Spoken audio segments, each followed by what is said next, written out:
Federal Communications Commission has determined the following content to be emotionally harmful. Funny things that you think's funny aren't funny. Give me cocks all the time. I want cocks all over me. The Alan Cox Show kicks ass, man. Welcome. Show me what you got. You're not going to see a lot of cocks on TV. Alan Cox from the Alan Cox Show. I don't know what it's about you, but I can't even stand your voice. I think you're the biggest asshole alive. It's going to be a great show. Let's kick it. I'll say kick it, and you'll just kick it with a tasty groove, okay? 1, 2, 3, kick it. Kick it. Come on. God damn it. Could you one time kick it? What the? Alan Cox. Here we go. He'll ad-lib. He'll be fine. It's the Alan Cox Show on 100.7 WMMS.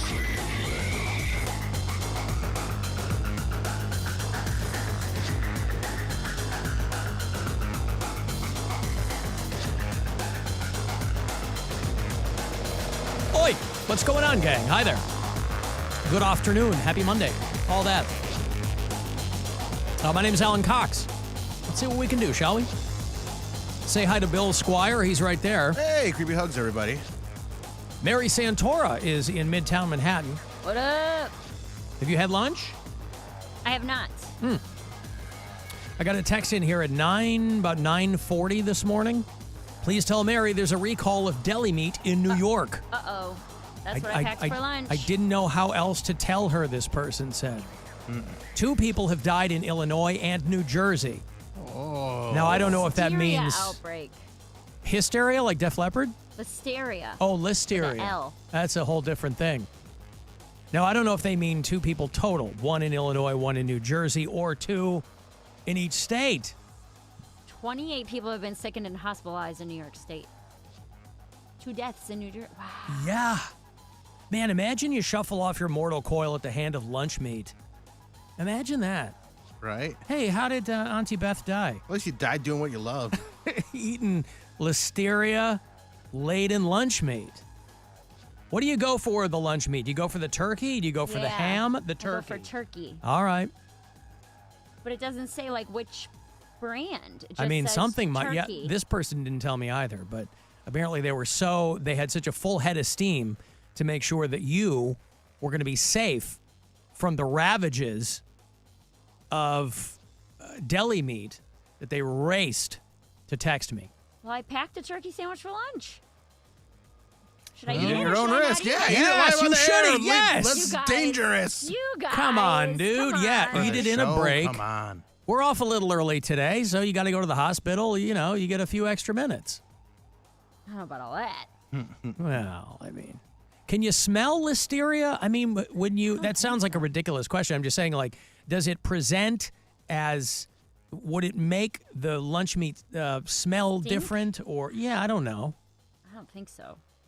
All right. I don't know, though. What's the pork thing? I thought listeria was the pork thing. What's the pork one? What's the pork bacteria? Oh, that's Not I don't know if pork had a listeria. specific Meningitis. bacteria. Trichinosis? Oh, that's the the one. disease. But what's the meningitis? Hey, are you okay? Oh, damn it, I got meningitis from this ham sandwich I had.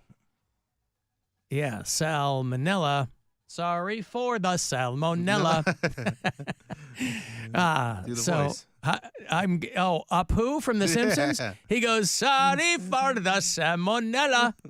But I'm doing Hank Salmonella, Azaria yeah. doing Apu. Right. Yes, of course. So it's not racist. No, of course not. They No. deleted the character, but yeah, it's not right. No, they is Apu gone, or did they have somebody else doing him? I think they got rid of Apu. I think he gone. Wow, He had a good run. I guess so. But yeah. Oh, anyway, so that person texted, and I wanted to pass that along to you. We get emails here at iHeart Cleveland when someone, because we don't have a front desk anymore. You know, a couple of years ago when we were still out at Oak Tree, and it's all pre-COVID, right? When there were like people actually worked here, and we had a receptionist, and we had a lobby, and the whole thing. It looked like a real professional operation at the time.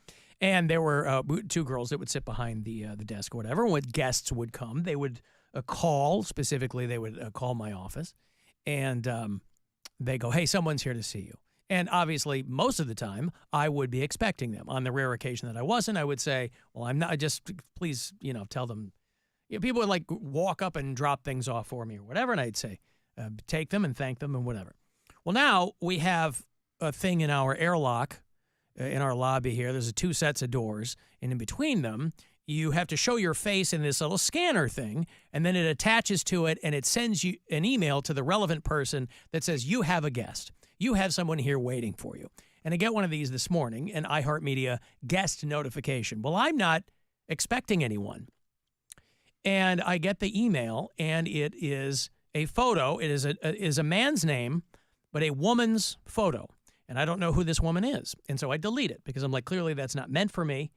It was meant for someone else. And then a couple hours later, I'm talking to our buddy Tony Ferguson, and he goes, hey, Alan. I go, yeah. And he goes, somebody was here to interview with you for the phone screener position. And I go, they wouldn't be interviewing with me, at least not from the jump, I mean, they'd eventually get to me, but I'm like, I saw that and deleted it, but I said, I don't know who that person is. He's like, I didn't either. I told him that, he doesn't know. He works for one of our other stations, but that's funny though. He was like, he goes, I don't know. I said, well, how did she see? Because the company posted a thing that the show's looking for a phone screener, and it is showing up in the strangest places. By the way, I don't know how they disseminated this, but our buddy Jesse Schultz texted me yesterday, and he's like, hey, check this out. And it was a screen grab of like. It was tagged with the name of a laundromat in the state of Oregon. I don't know what the hell's going on around here. I don't know, This is the priority that I take think in those this are company, just by the way. aggregates, though. Whatever. Where I they don't, put it out there, then these aggregates grab it, so it Yeah. just ends up in weird places. Right. Yeah. Well, I looked at the screen grab, and I was like, well, I know that's wrong because it says full health and dental. Yeah. So anyway, I don't know who this woman was, but and I don't know where where she saw it. I guess she mentioned something to him that she had done something at Case Western Radio. I don't know. But at some point, I'll have to sit down with somebody. But I don't know. I'm most vexed by the fact that it was clearly a female in the photo, but a guy's name. So I don't know. I don't know. How do you have you ever tested that up there? Do you know how you check in on that thing? Because I have no idea. You flash your license letter. I don't even know how I have a person's name if they're just supposed to show their face. And the thing, too, that's interesting is you still have to get through the other doors to get to our little airlock. The doors of the building. Yeah, the building doors, because there's no way for us to buzz anybody in for that. But you can just say to because I've forgotten my badge Okay, when so you I'm just say, home, I'm- and I just literally buzz them and say, hey, I'm here for iHeartMedia, and they put you through. Okay. Oh, you can buzz the front. Don't tell security the desk. radio Security world desk. that. Good job, Mary. We just got 100 more requests for visitors. Yeah. Sorry. Yeah, Mary's safe and sound there in New York. It's like, here's what I did when I worked there. There's 19 levels of security. To And get to nobody where would I let am. me out. I just called it. Hey, everything okay out there? Sorry. She hangs out with Joe Jonas one day, and the rest of us can go to hell. Bye. I've got to take a break. Hey, I'll have money for you about 2:30, 20 minutes from now. Next chance to grab $1,000 from the Buzzard bookie. Our friend Chad Daniels, a very funny comic, going to be talking to us around 3 o'clock. He just dropped his new hour. What's that on, Netflix or YouTube? What's it on? Netflix. It's called Empty Nester? Yeah. Okay, good. So we'll catch up with him later on. I will have a key for you today that hopefully will start at the Buzzard bike. If you've been trying to grab one in the hopes of winning this brand new Harley that we're giving away with Budweiser, I will have that key for you shortly after 4 o'clock. That's the closest I'll give it to you now. Want to text for anything else? 35192, and we'll be back. The Alan Cox Show. On our free iHeartRadio app and your favorite smart device. Just tell it to play the Alan Cox Show on iHeartRadio. Our iHeartRadio Music Festival, presented by Capital One. Coming back to Las Vegas. September 20th and 21st. Streaming live only on Hulu. A weekend full of superstar performances. Big Sean. Camila Cabello. Doja Cat. Dua Lipa. Gwen Stefani. Halsey. Hosier. Keith Urban. New Kids on the Block. Paramore. Shabuzi. The Black Crows. Thomas Rhett. Victoria Monet, and more. Our 2024 iHeartRadio Music Festival, presented by Capital One. Tickets are on sale now at AXS.com. That's AXS.com. Hey, pool season fanatics, your summer persona is calling. It's time for sun-soaked party scenes at MGM Grand, new luxury cabanas at Bellagio, and sandy beach living at Mandalay Bay. Show off your poolside, only with MGM Rewards. Visit MGMRewards.com for details. Hey, it's Alan. This summer is going to be a hot one, the kind where 85 might feel downright balmy. But if your windows aren't energy efficient in your home, if they're just builder grade, if they're over 8 years old, a lot of those seals can crack, they can break, air can leak in and out. You don't want to be uncomfortable in your home any time of the year. Window Nation's high-quality windows are built to last a lifetime. And right now, you can get 2 windows for every 2 you buy. So there's no limit to how much you can save on new windows, and you'll make no payments at all for 2 years. Nothing down, no monthly, no interest. Start at windownation.com. Easy to get a quote there. If you want to call, give them my name, 866-90-NATION. A lifetime warranty on Window Nation windows. They're made here in Northeast Ohio, and you can have them installed in a day or less. They're even ranked the highest on Forbes' list of best window installation companies. So you know what I'm telling you. You can trust Window Nation for your home. 2 free ones for every 2 you buy. No payments at all for 2 years. 866-90-NATION. Give them my name. Or go to windownation.com. Tired of overpaying for wireless with Verizon? Now you can put T-Mobile to the test for free. T-Mobile's Network Pass lets you test drive America's largest 5G network for 3 months while you keep your current phone and carrier. Get real-time stats and see how T-Mobile's coverage stacks up against Verizon. Plus, families and small businesses can save up to 20% versus Verizon when they switch. At T-Mobile, you don't have to choose between a great network and a great price. You get both. See for yourself with our no-strings-attached 3-month free trial. Download the T-Mobile app to get started today or visit our store to learn more. One trial per user. Compatible unlocked 5G device required. Plan savings with T-Mobile third line free on Essentials or Go 5G Plus via monthly bill credits versus comparable available plans. Plan features and taxes and fees may vary. Credits stop if you cancel any lines or change plans. See details at T-Mobile.com. Life can always use more Cedar Point, and right now you can get more Cedar Point for less with the Fun Day Bundle for just $74.99. Each bundle gets you admission, parking, and all-day dining for one low price. That means more coasters like Steel Vengeance and more nostalgic fun in the boardwalk area. Visit cedarpoint.com for details, but you better hurry because this bundle won't last. Get your Fun Day Bundle today for just $74.99 and start saving today. Save now at cedarpoint.com. Kia of Streetsboro. Kia of Streetsboro.com. Head over to Kia of Streetsboro today and get explosive deals all month long. You can save thousands on select new Kias. Check out this new 2024 Kia Forte LXS lease for just $89 per month. That's right, $89 per month for a brand new Kia Forte LXS at Kia of Streetsboro. Or lease the new Kia Sportage LX for just $199 per month. The most explosive deals of the summer are right now at Kia of Streetsboro. If you're shopping for a vehicle at any other dealership, stop and get a brand new Kia Forte LXS for only $89 per month or a brand new Kia Sportage LX for just $199 per month at Kia of Streetsboro or KiaofStreetsboro.com, where the thrill begins. Kia of Streetsboro. Kia of Streetsboro.com. These offers are subject to taxes and applicable fees. Residency restrictions apply. For well-qualified buyers, leases are 24 months, 10,000 miles per year with $34.95 down plus taxes and fees. A swing and a drive. Gone! Stephen Kwan with a bomb to the bleachers and right. And the Guardians just keep pouring it on. Nothing beats a summer afternoon at the ballpark. Head down to Progressive Field on Thursday, July 25th. The Guards face the Central Division rival Tigers at 1:10. And 10,000 fans will take home a City Connect beach towel, courtesy of Nestle. Great seats are still available. Get your tickets at CLEGuardians.com. Jake from State Farm. I just beat my running PR, so I'm celebrating with the Banana Bonanza smoothie. Hey, and you can keep celebrating when you create an affordable price just for you by bundling your home and auto with the State Farm Personal Price Plan. Go bananas. I will. Hey, make it a large. Bundling, just another way to save with the Personal Price Plan. Like a good neighbor, State Farm is there. Prices are based on rating plans that vary by state. Coverage options are selected by the customer. Availability, amount of discounts and savings, and eligibility vary by state. Friday, the Paris Olympics begin with the most stunning opening ceremony yet. At sunset, a parade of boats carry Olympic athletes to a celebration at the Eiffel Tower. The opening ceremony, Friday, 7:30, 6:30 Central on NBC and Peacock. Sparked Energy by Dunkin' Berry Burst and Peach Sunshine flavors. Order ahead on the Dunkin' app and get a medium for $3 all July. Fruit flavored, contains zero fruit juice, caffeine from caffeine and guarana. Participation may vary, limited time offer, terms apply. You're not going to want to miss this. Diamonds Direct summer sale starts this weekend for 3 days.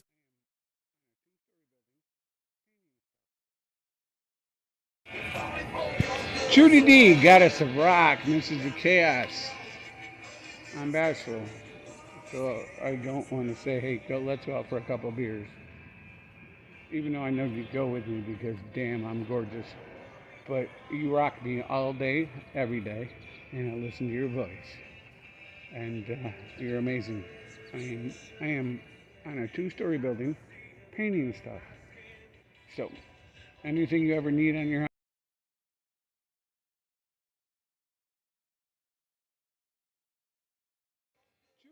eBay Guaranteed Fit, they'll be the perfect fit every time. Plus, at these prices, well, we're burning rubber, not cash. Keep your ride or die alive at ebaymotors.com. Eligible items only. Exclusions apply. It's better over here. If you're 55 and up, T-Mobile has an exclusive rate plan just for you. Right now, get 2 lines of talk, text, and data for just $30 a line. That's a 45% savings versus Verizon and AT&T. Plus, you can get one of the latest 5G phones free when you add a line. That's right, a free 5G phone. Experience all this and more on America's largest 5G network. So why wait? At T-Mobile, customers 55 and up can get 2 lines of talk, text, and data for only $30 a line. Just go to T-Mobile.com/choice55 or visit your local store to make the switch. With AutoPay using debit or bank account plus taxes and fees, 45% off 2 lines versus AT&T Starter and Verizon Welcome. Plan benefits vary. Free phones up to $300 off with 24 monthly bill credits and qualifying new line for well-qualified customers plus tax and $35 device connection charge. Contact us before canceling entire account to continue remaining bill credits. Bill credits end if you pay off device early. See details at T-Mobile.com. Look at your cup holder. It's empty. And you're feeling thirsty. Head to a nearby convenience store and fill it with a Pepsi Zero Sugar, Mountain Dew, or Starry.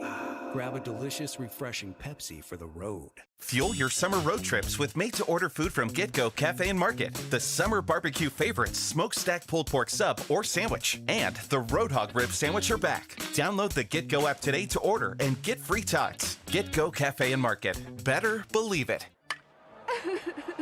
What's wrong? My travel rewards card didn't earn enough miles for my vacation. Are you crying? Are you crying because of that other credit card? Uh-huh. Well, switch to the Capital One Venture card. Venture lets you redeem miles on any travel purchase. Really? Yep, and you earn unlimited double miles on every purchase every single day. The Capital One Venture card. What's in your wallet? Terms apply. See CapitalOne.com for details. Hey there. What's for dinner tonight? Takeout? Again. Remember your last order. Soggy fries with a side of $12 fees, plus the 1-hour delivery time? You can do better. Get Factor's fresh, chef-crafted meals delivered right to your door, all ready in just 2 minutes. Try a mouth-watering shredded chicken taco bowl or creamy tomato and goat cheese chicken cavatappi. I know what you're thinking. Could dinner really be this easy? With Factor, it's always this easy. Factor. Fresh, never frozen meals in 2 minutes. Traffic. From the Elkin Elk Traffic Center, if you were injured because of medical malpractice, call 1-800-ELK-OHIO. Traffic's moving along on the highways for the most part. You have West 25th closed due to a broken water main between Daisy and Marvin Avenue, a crash Chagrin Boulevard at Richmond Road, and 422 eastbound's reduced to 1 lane between Miles and I-271 for bridge repairs through next Monday. I'm Mike Ross in the Traffic Center. This report is sponsored by Conrad's Tire Express and Total Car Care. Help us celebrate Conrad's 55th anniversary with great savings. Come in today for $5 off any oil change and get $5 off any fluid exchange service. Nobody makes it easier to make your car last longer. Conrad's. The final countdown begins. Team USA is headed to Paris, and iHeartRadio is the exclusive audio home of NBC's coverage of the 2024 Paris Olympics. It's the only way to listen to exclusive NBC play-by-play action of the games, plus NBC's top Olympic moments and live hourly updates from Paris. Bring the Summer Games with you everywhere you go. Download the free iHeart app now and enable push notifications for live updates from Paris. Only on iHeartRadio, the exclusive audio home of NBC's coverage of the 2024 Paris Olympics. Rest assured, when all else fails to entertain you, so will he. You guys suck! This is the Alan Cox Show on 100.7 WMMS. 216-578-1007 if you want to join us live. 800-348-1007. Text me at 35192. AlanCoxShow.com. For everything else, if you want to watch live, you can do it there. Who's helping out today, by the way? I didn't get to look. I'm going to give the Flitter Pump. No, hold on. I'll do it. Yeah. Flitter Pimpnickel, Mary. Flitter Pimpnickel, right? Of the East Cleveland Pimpnickels. Yep. Congratulations. And thank you, sir or madam. Your Cleveland Guardians, I think they only ended up taking 2 of 3 over the weekend. I think no, they got 1 of 3. Oh, 1 of 3. Yeah, they won on Friday night and then lost Saturday and Sunday. All right, well, there you go. Maybe it was the fireworks that threw them off. They get another crack at the Tigers here at home. That is a 4-game series. Your first 3, right around 6:05 is when coverage will start, so we'll dip a couple minutes early, and then they'll finish with that businessman special. Businessman special.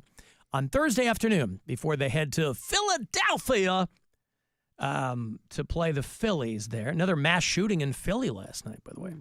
3 dead, 7 injured. At I just sound like a drive-by at a house party or something. Can't people have just a good time anymore? Can't we just have parties free of interference from ne'er-do-wells? Just a bunch of stinkers driving by and trying to give other people a hard time. Anyway, Guardians baseball tonight, 6:05 is your coverage, your first pitch at Progressive Field right around 6:40. You've got about 9 days remaining through the end of the month if you want to use the promo code STAR for 20% off at CLE Clothing Company. You know, those photos have been going around. You've seen them on social media. Of course, we've posted them because why not toot our own horn of Superman director James Gunn wearing a Buzzard shirt. And I have to think that either when they were down here, because they did a lot of shooting here on Euclid, further down on Superior over the course of those 6 weeks, I have to think that maybe one of those days when he was taking a break, he either walked in or had an assistant walk in to CLE Clothing Company right here on East 4th and took a look around and see what's going on. I don't know where James Gunn is originally from. He's not from St. Louis, is he? I know that he was married to Jenna Fisher, who is from St. Louis. Oh, he is from St. Louis. All right. So there you go. So perhaps he has a Midwestern sensibility. Jenna Fisher is lovely, but James Gunn's current wife is super hot. He's married to an actress named Jennifer Holland, who, if you watch the show Peacemaker, she's in that. Mm-hmm. And she's super cute. Yeah. But nevertheless, CLE Clothing Company, you don't have to be a famous Hollywood director to use the promo code STAR. In fact, look at it this way. He didn't even know that promo code, I'm betting, which means he, rich and famous as he is, paid 20% more than you would. How do you like that? Wild. Right? And I think was it yesterday or is it today that it's Cleveland's birthday? Cleveland's birthday? Yeah. From the TV show? The character? Like Cleveland the city. It's today, yeah. Oh. Happy 228th birthday 200 and, you don't look a day over 210. All right, well, congratulations. How did I miss that? I mean, nothing big happened over the weekend, so right. How did I miss Cleveland's birthday? Cleveland is perceived to be the butthole of the world sometime, right? There's former Mayor Frank Jackson in his birthday message to the city of Cleveland. In fact, I think American Greetings put that in one of those cards where you open it up and it makes a sound. That'd be great. I don't know what he's up to now now that Justin Bibb is the current acting mayor, Cleveland, Ohio. I don't know if maybe Frank Jackson is doing some work in the private sector, but you think you might make a couple of extra ducats there if you were able to license out your voice for American greetings. Cleveland-centric, you'll open cards up, and they have the little noise thing in them. Sometimes it'll play a song, or it'll say something funny. I would certainly hope that they would avail themselves of this clip. And you guys in American Greetings, if you need, I'll send it to you for a nominal fee.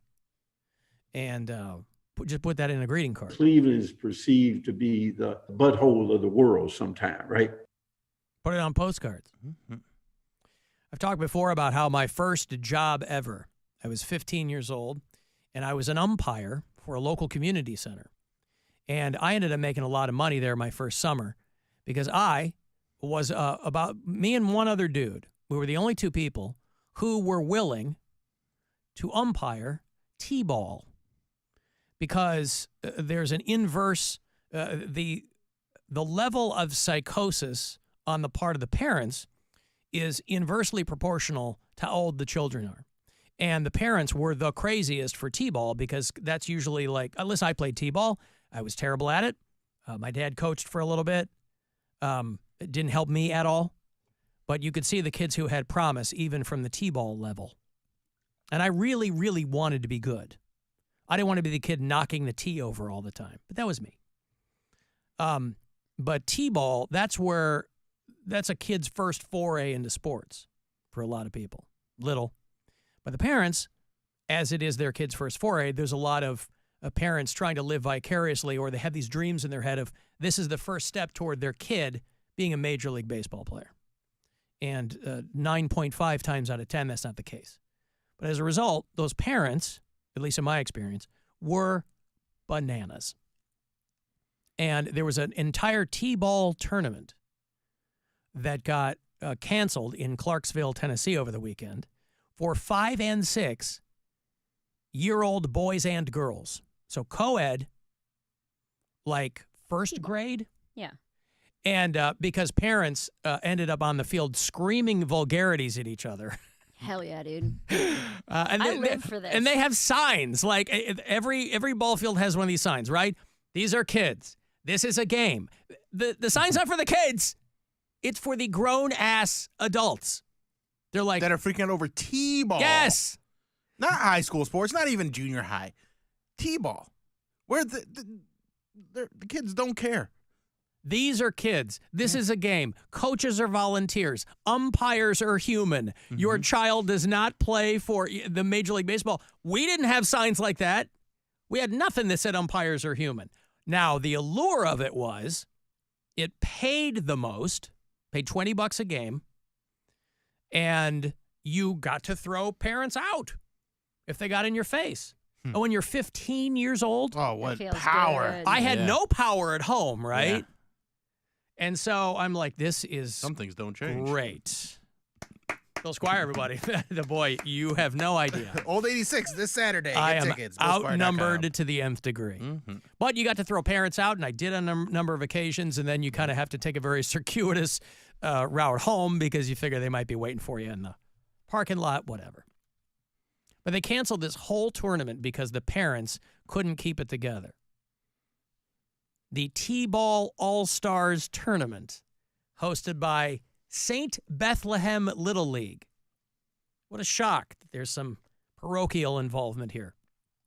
But the player, a coach were ejected.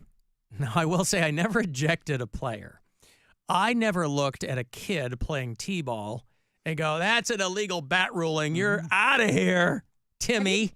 Did your kids ever play T-ball? Tell your story I know walking. You said you coached it, but did you ever have your kids play it? I did not coach it. No, I umpired. My dad. Yeah. No. Well, yeah, my son did. Fortunately, both of my older kids are very good athletes. Now, they did not get that from me, but I'm so pleased that they were. Because that really is a source of early confidence for a lot of people. My son played baseball and football, and yeah, he was great. Brian's daughter, Blake, is 8. She's played both softball and she does gymnastics. And she did soccer. And I have had to excuse myself from games because I'm like, I can't handle this. Like, if I came to all of these, it would be hard for me to be the person who's like, everybody just had fun, right? Because it is wild the way some of these people act. I'm not saying I would start the drama, but if a parent got up and said something, I am not above saying something back.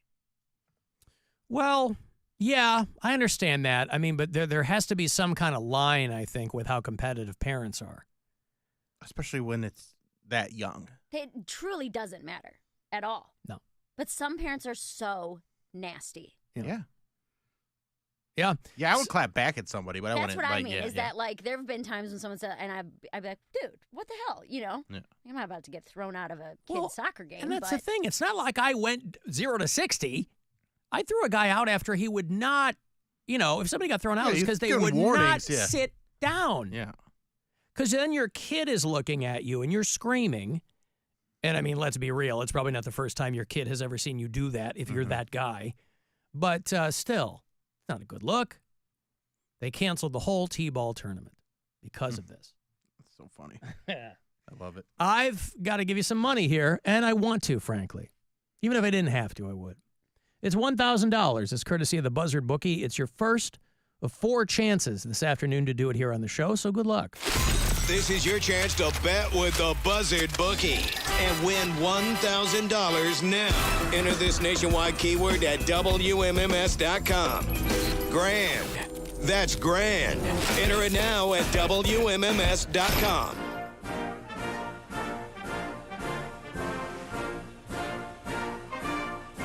Did you guys see Joe Biden said he changed his mind? Yep. He's going back in? Oh, he's back in? Just kidding, I'm in. I took a nap, I feel better. Yeah, LOL, can't believe you fell for it. LOL, JK. AI. That's right. Dark Brandon's back. Joe Biden out of the race. I was doing a bunch of things over the weekend. I hadn't really been keeping my eye on it. The first information I got was Bill texting the group chat. The Biden just dropped out. And it's one of those, be careful what you wish. Yeah, you let me know. Be careful what you wish for, because you just might get it. And I'll tell you what, one headline summed up all the drama from over the weekend perfectly. One perfectly timed headline. What impact will Deadpool and Wolverine have on the Marvel Cinematic Universe? It's perfect. Mm-hmm. Well, not everybody can be writing for the New York Times. Can you admit I was right? About what? When the shooting happened and I said that put us in terrible territory as Democrats and that Joe Biden was going to drop out. And you were like, there's no way. No.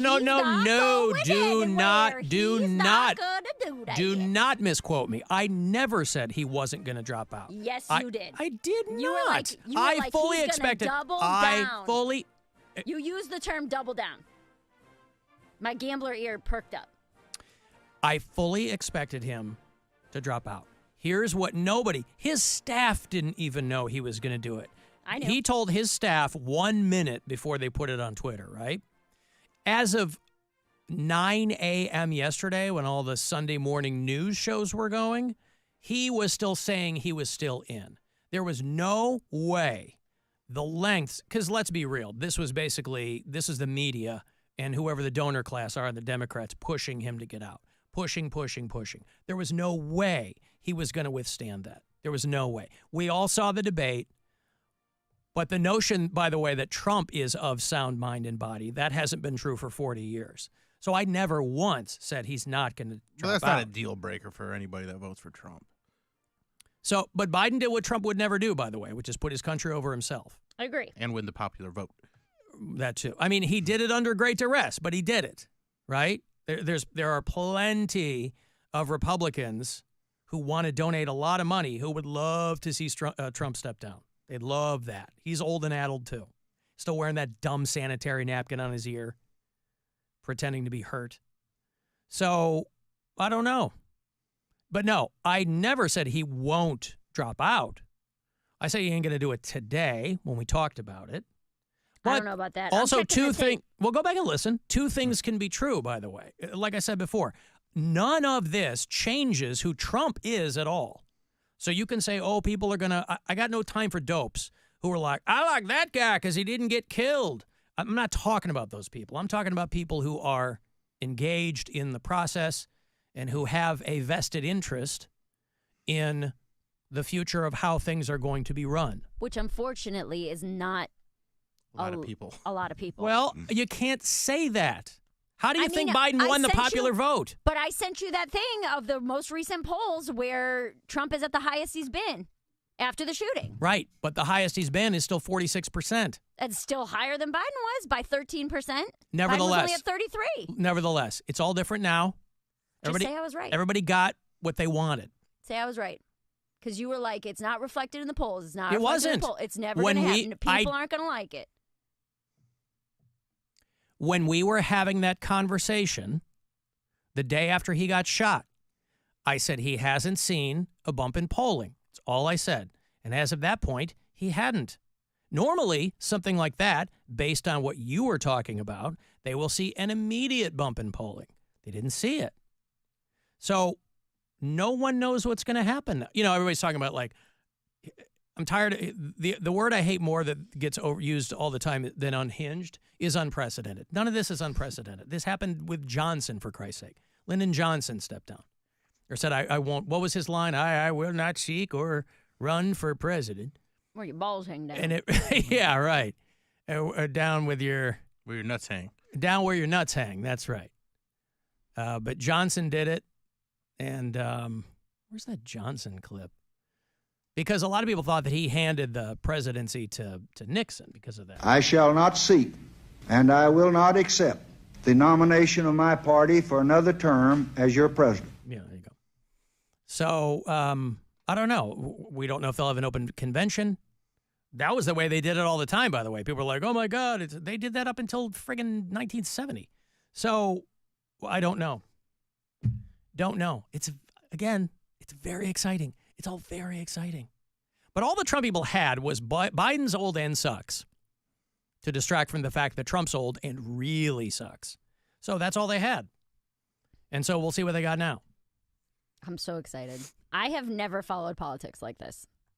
It's an exciting time to be alive. Dude, it is. Like, when I heard that Biden dropped out, I was like, following on YouTube, like, news updates and, like, because I don't have regular cable on my TV, so I'm getting it all online, or like following on Twitter, like, what's gonna happen next, who's it? And then he endorsed Kamala, and I was like, this is the best. I love how involved this is making people. I think that across the board can be said, right? That this is like the most involved people have been in an election in a while.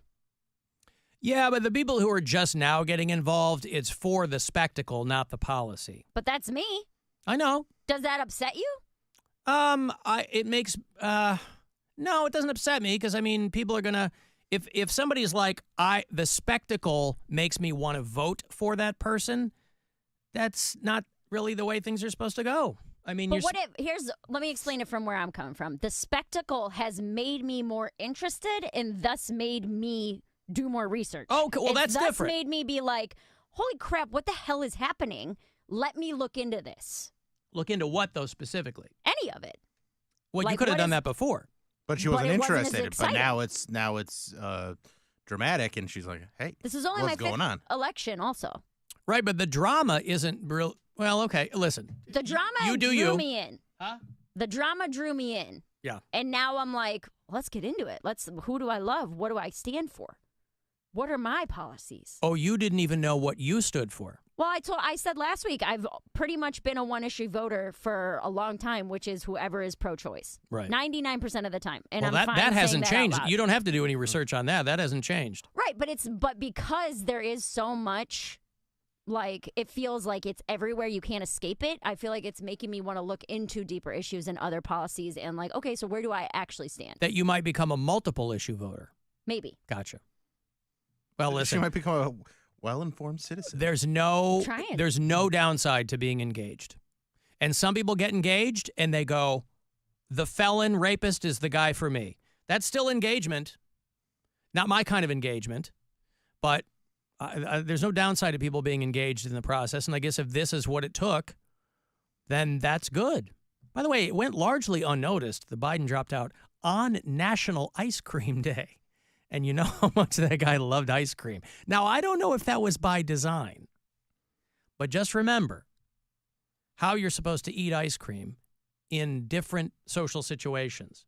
If you were served ice cream in a bowl, you would eat it with a spoon. Ice cream served on a plate, for example, an ice cream roll, you would eat with a fork. If you were served cake and ice cream, then you would use both a fork and a spoon. The fork is used to hold the cake, and the spoon is used to cut and bring the food to your mouth. When the cone is presented, you should then proceed to lick the ice cream in swirls. Yeah! Did you take notes on that? You want to talk about getting engaged? Oh, babe, How you're supposed to eat ice cream. With a fork or a spoon. Anyway, I'm glad to hear you're engaged. That's good news. I posted on all my social media as a clip from a few weeks ago after the debate. I was in Michigan, and I talked about the debate on stage, and I was like, this is a travesty. The whole clip is on YouTube, but the shorter clip is on social media, and it's already pissing people off, where I was saying how people don't think. There was a man in the crowd. I was like, do we finally think it's time for a woman to be president? And this was 3 weeks ago, and this guy in the front was like, no, and I like go back and forth with him. And it's a pretty fun interaction, but I posted it like right before the show, and it's already getting people to be like, women. And the whole thing's about how men think women are going to get their period and start a war. And it's, well, no, by definition, women are more emotional people. And I was like, look at Donald Trump and tell me the man is not emotional. Well, every president ever has been a man in this country. That's what I'm saying. Yes. And we've had plenty of wars, so I don't understand. That's the whole point of the joke, is I say every war America's ever been involved in has been started by a man, and that part almost goes silent. And I was like, oh, Michigan doesn't like facts. Okay. But I'm like, I'm excited today, because I'm like, let's stir up some drama in these comments. I can't wait for these people to come for me. Well, we are. It might not be Kamala Harris, but we are way overdue for a female president. Agreed. So we'll see. I don't know. We'll see. It's exciting.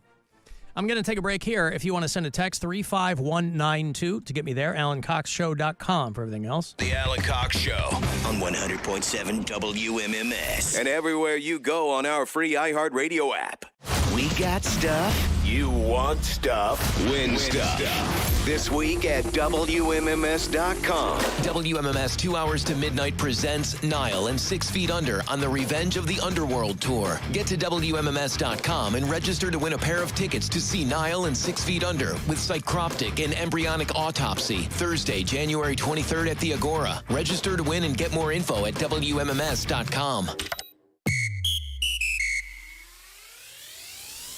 Sarah Spain for iHeart Women's Sports, presented by Elf Beauty. The Portland Thorns have announced that interim head coach Rob Gale has been promoted to the role permanently. The club was winless and in last place in April when former head coach Mike Norris was reassigned to a new role as the technical director, and Gale was named interim head coach. Gale led them to 6 straight wins, and now mid-season they're sitting in 5th place in the league. For more women's sports stories, subscribe to Good Game with Sarah Spain on iHeart Podcasts. When it comes to women in sports, Elf Beauty is all about leveling the playing field. The same goes for the boardroom, where Elf is one of only 4 publicly traded U.S. companies with a board that's 2/3 women and 1/3 diverse. Learn more at elfbeauty.com. Your afternoon drive is brought to you by the Ken Ganley Auto Group, Ohio's #1 automotive retailer. Hey, it's Bill. Right now at Wendy's, kickstart your morning with the new breakfast burrito. Wendy's breakfast burrito is hearty and delicious with 6 strips of bacon, seasoned potatoes, 2 fresh cracked eggs, and 2 slices of cheese, all wrapped in a warm flour tortilla. If you're extra hungry, enjoy a new Wendy's breakfast burrito and a breakfast combo, which includes a small seasoned potatoes and your choice of beverage. I like to go with the Simply Orange Juice. So break your boring breakfast routine at Wendy's and try its new breakfast burrito at participating Wendy's during breakfast hours only. Use the app to order to earn points to get free Wendy's. Choose wisely. Choose Wendy's. The free iHeartRadio app has over 100 commercial-free stations like New Metal Radio. Wake up. Grandma should put a little makeup. Rock, gonna have fun. Search NU Metal Radio and listen now on your free iHeartRadio app. Free never sounded so good. Is getting gas at Exxon burning a hole in your wallet? Get the Drop app. With Drop, you can earn free gift cards just by filling up your tank. Download Drop now. Use code DROP66 to instantly receive $5 in points. When you get out on the highway, you'll find that you never know what's waiting for you just around that bend or across that beautiful horizon.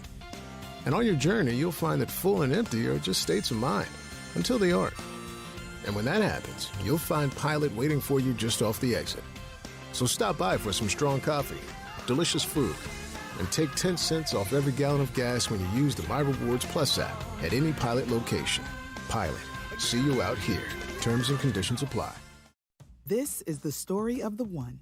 As head of maintenance at a concert hall, he knows the show must always go on. That's why he works behind the scenes, ensuring every light is working, the HVAC is humming, and his facility shines. With Grainger's supplies and solutions for every challenge he faces, plus 24/7 customer support, his venue never misses a beat. Call quickgrainger.com or just stop by. Grainger, for the ones who get it done. When you drive a vehicle so reliable it's backed by a 10-year, 100,000-mile limited warranty, you stop thinking about what you can't do and start doing what you never thought possible. Find out what you're capable of in a vehicle that inspires confidence around every corner. Lease a new 2024 Sorento LX for $289 a month for 24 months with $37.99 due at signing for well-qualified lessees. Kia, movement that inspires. Warranties include 10-year, 100,000-mile powertrain and 5-year, 60,000-mile basic. Warranties are limited. See retailer for details. Call 800-333-4KIA for details. Always drive safely. New 2024 Sorento LX 2.5-liter GDI 8AT FWD excludes hybrid PHEV, $33,365 MSRP. MSRP includes destination handling and excludes Texas title registration, license fees, options, and retailer charges. No security deposit required. Actual prices set by dealer and may vary. Subject to credit approval by Kia Finance. Lessee is responsible for insurance, maintenance, repairs, 20 cents per mile over 10,000 miles a year, excess wear, and a $400 termination fee. Subject to dealer participation. Offers may not be combined except where specified. Must take delivery by 9/3/24. Limited inventory available. Theory of a Dead Man. I remember the day Unplugged. you left for Santa Monica. November 3rd, Akron Civic Theater with special guests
Show. Is that what you want to do? Think about it, Alan.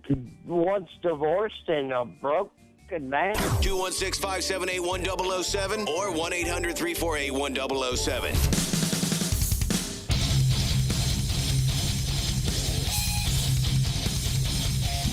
35192. Want to send me a text if you listen to us on iHeartRadio from out of state. Tell me where. Put you on our map of bureau chiefs. I got a big long letter from Shelby, who lives in Butte, Montana, and wanted to be added to the map of bureau chiefs. And it sounds like there's wild things going on there in Butte. Andy listens in Atlanta. Jackie's out in Paramus, New Jersey. Carrie listens in Richmond, Virginia. Isabel is in the St. Joe, Benton Harbor area. They're in Michigan, and Laura listens in Raleigh, North Carolina. Comedian Chad Daniels is going to join us shortly, around 3 o'clock. His new hour on Netflix is called Empty Nester. It's getting very good reviews, which is a shock to no one. Mary sent me a email in the break. Mary is right. Mm-hmm. This was the conversation the Monday after Trump was shot, instead of lowering them.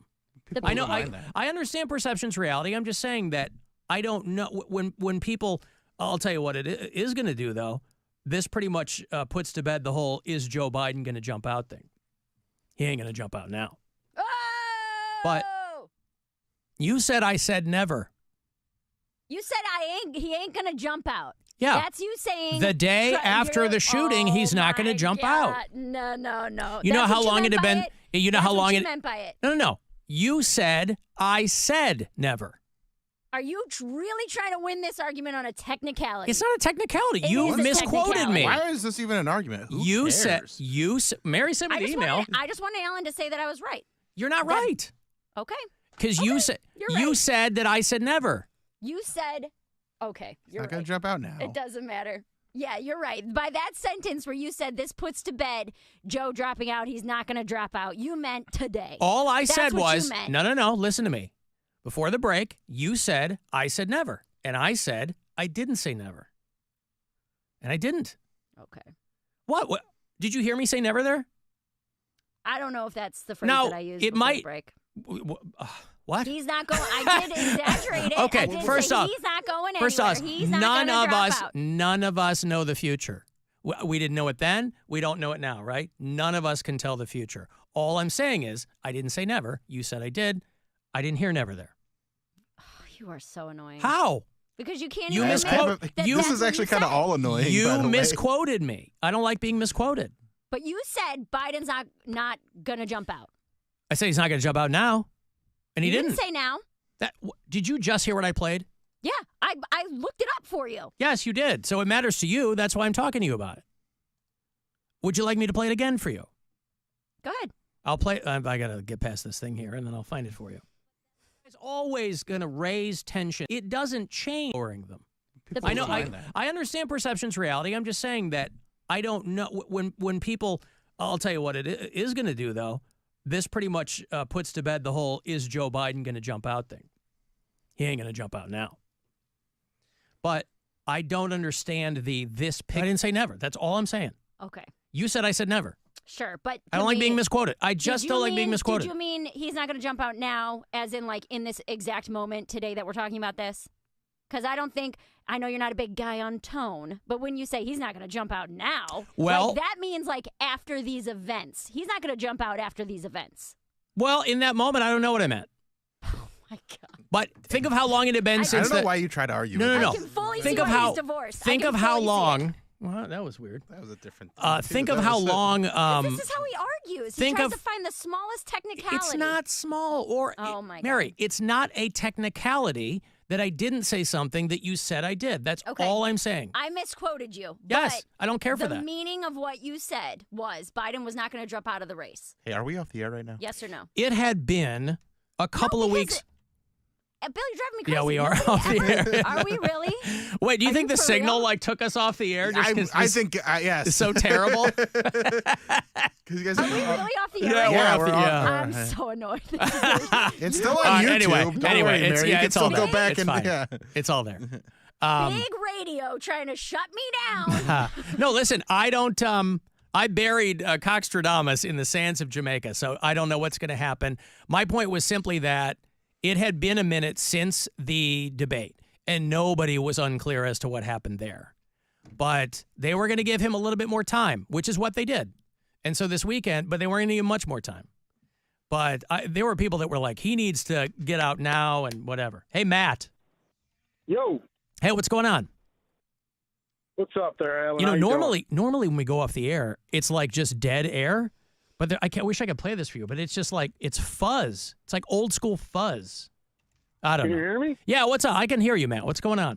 Oh, all right. Hey, I just got a question for you. Earlier, you said Donald Trump was a felon and a rapist. When was he ever convicted of either one? Well, the court said that. I didn't say that. The judges said that. He was convicted of a felony, and he was convicted of rape, sexual assault, yes. When was he convicted? I don't know. I never heard that.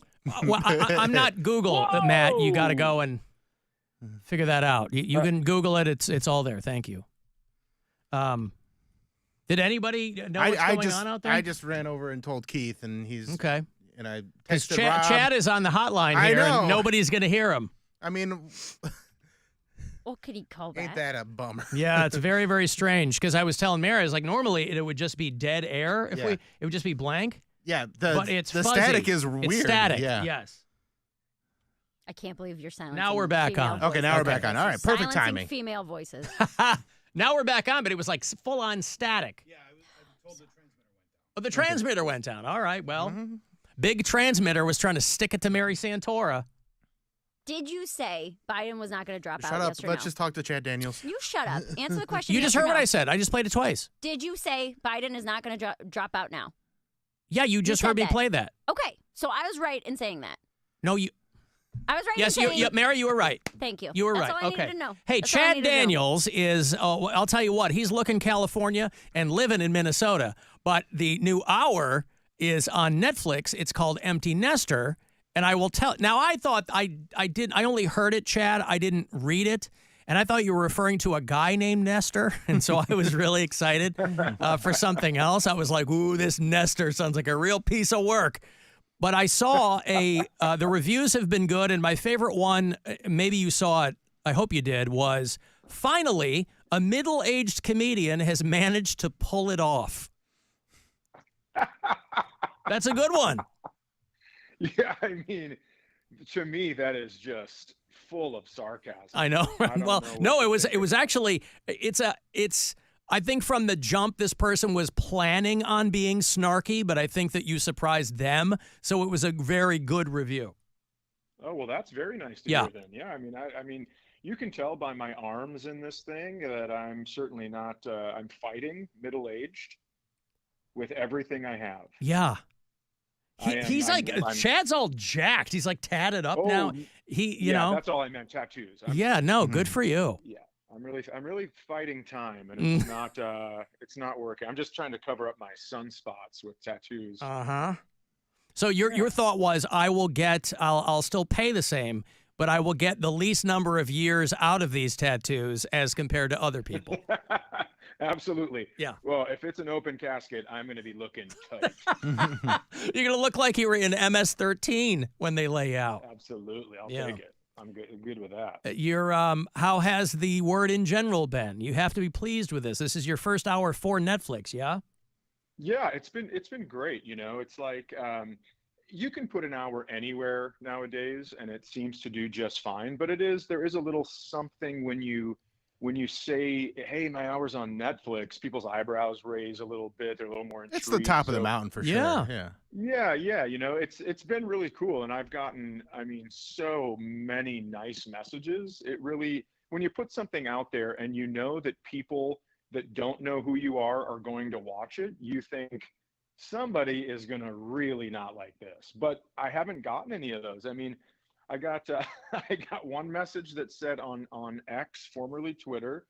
I got one message that said, "I'm going to pray for you," and that was it. And that's great. Even if you don't believe it's a nice sentiment. Yeah, I mean, willing to take the time to pray for me. It's Mhm. awesome. And I don't know what it meant. I don't know if it meant for my soul or for my, the continued success of this special. Yeah. It's weird when people take the time to write something like that. They just give you just not enough information, not enough context, They just, you want to know, you're right, you want to know what they're praying for. And my thought was, it's like, why send the message? Why not just spend that extra time praying more? Praying more, or, I mean, make some merch for Chad's show, you coward. I mean, put your back into it, right? Have some skin in the game or something. Bill, you and Chad are tight. Did you weep when you watched Empty Nester? I mean, I laughed till I cried. Uh-huh. Just because I knew all the punchlines, because I've worked with them for the past 2 years so many times. I'm like, enough of this already. But no, it was. You'd seen him work this out. I've seen him work it out, and it was awesome to see it on Netflix. And just, it's a great hour. And I texted you this when I finished watching it. It's an hour that flies by, because there's plenty of Netflix specials or just comedy specials in general that you're watching it and then you'll hit pause and you'll be like, oh, I'm 15 minutes in. This is tough. But yours flies by. So I think you have that gift of not just being funny, but being engaging and making everything just kind of flow really, really well. Well, thanks a lot. I mean, we put that it's an hour and a minute long on the preview, and it's actually just 7 minutes.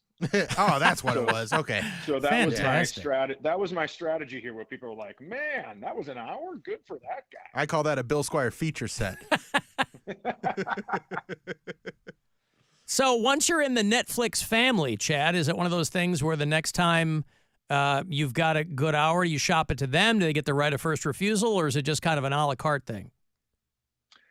I think it is kind of you bring it to them and they see what they want to do with it. I think it is, I don't know if that's necessary. It's not in the contract, but I do think it's like a gentleman's handshake kind of a thing. Sounds more like a sex position than anything else.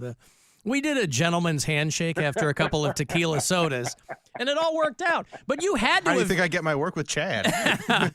But you had to have. If you don't know what a gentleman's handshake is, imagine a quarterback getting the ball snapped from the center. It starts like that. Right, yes.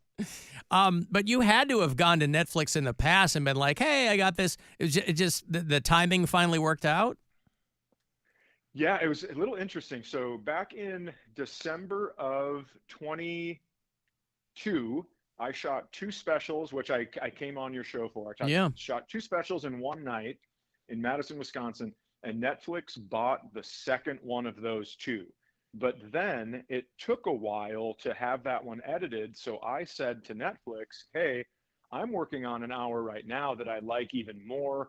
I like the idea behind it. I like the theme behind it. Will you wait and look at that one, and maybe we can switch them out?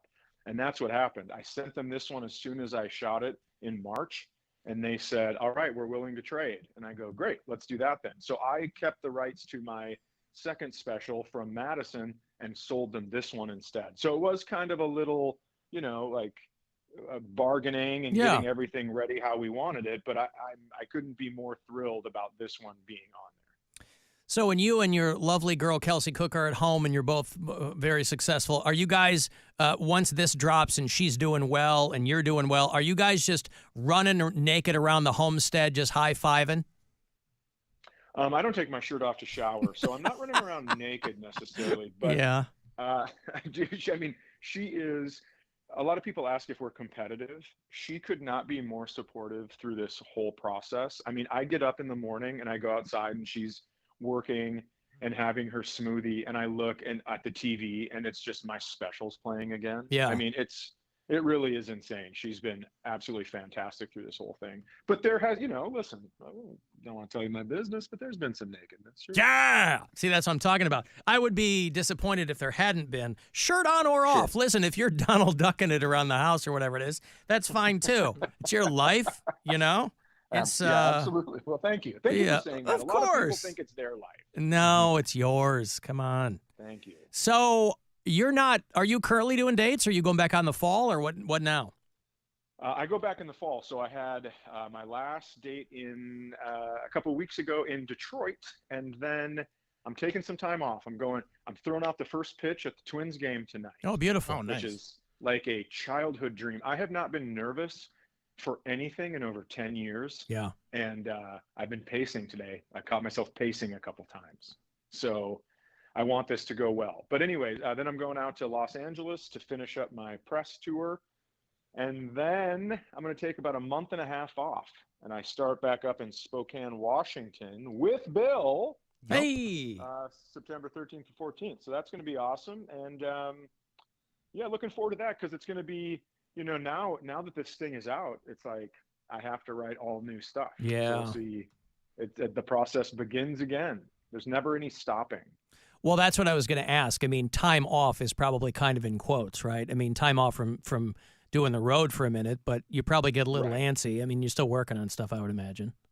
Yeah, I'm going to go do some local shows and just try out new stuff and see if anything sticks. Because again, you don't want to have this momentum, put a special out on a big streaming platform and then hit the road and do all the same stuff. Because then, people are going to be like, hey, seen it. We saw this. Right. Yeah. And they might never come see you again if that's the case. Yeah, so you want to make sure it's like a crack dealer. Just give them a little something to get them to the show, and then you got to keep them with the big bag of dough. Yeah, the first taste is free, but the rest of that, once they get the hooks in. Yeah. Chad Daniels, congratulations. The new hour is called Empty Nester. It is on Netflix as we speak, and people are falling all over themselves to enjoy his tattoos, to enjoy his comedy, and to enjoy all of the nakedness there at the at the homestead.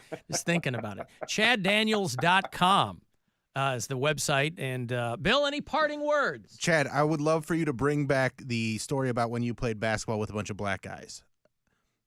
Yeah, I just don't know if 2024 is the time for that. I think it's the perfect time for it. I think there's going to be enough stuff going on. I mean, you're going to have to change it a little bit, but I think you can. I think you can bring it. It is a fantastic story. I mean, everyone was on my side. It was a really good story.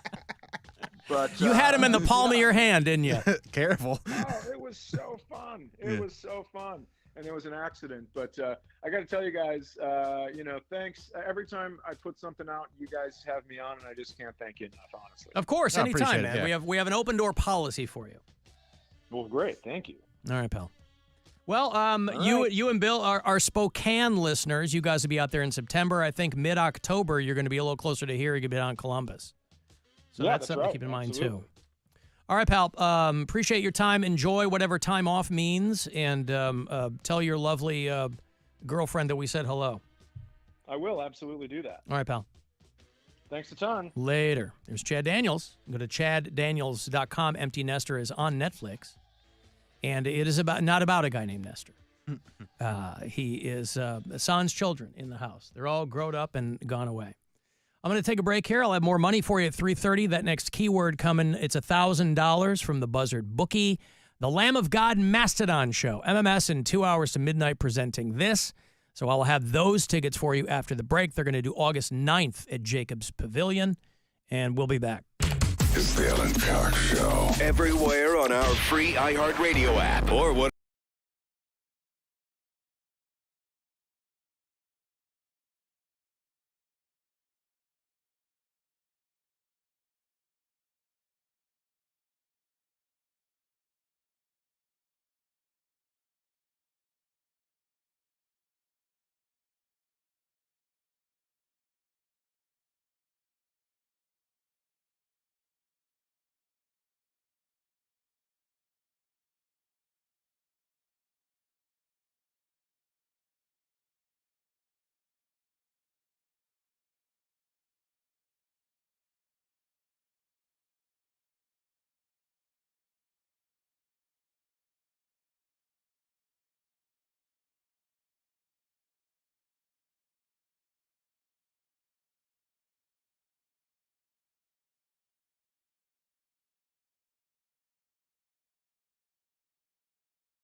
Listen to The Cino Show on America's #1 podcast network, iHeart. Open your free iHeart app and search The Cino Show and start listening.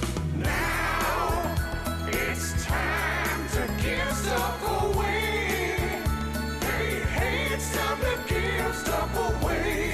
Okay, Lamb of God and Mastodon are on their Ashes of the Leviathan tour. Both bands are celebrating the 20th anniversary of their breakout albums.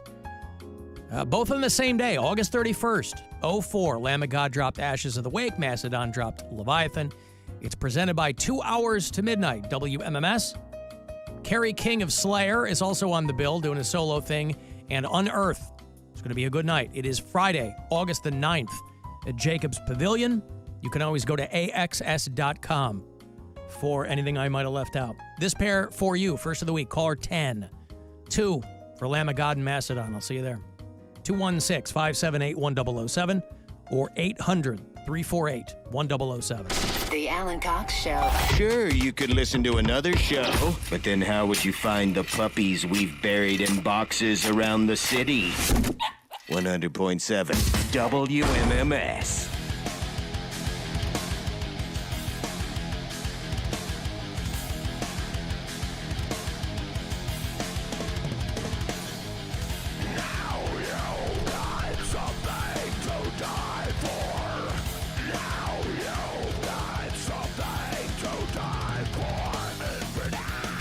Oh, this is the good stuff, boy.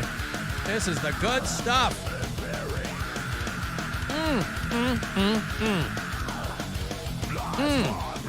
Mary, you want to come home for the show? Go with me? Nope. All right.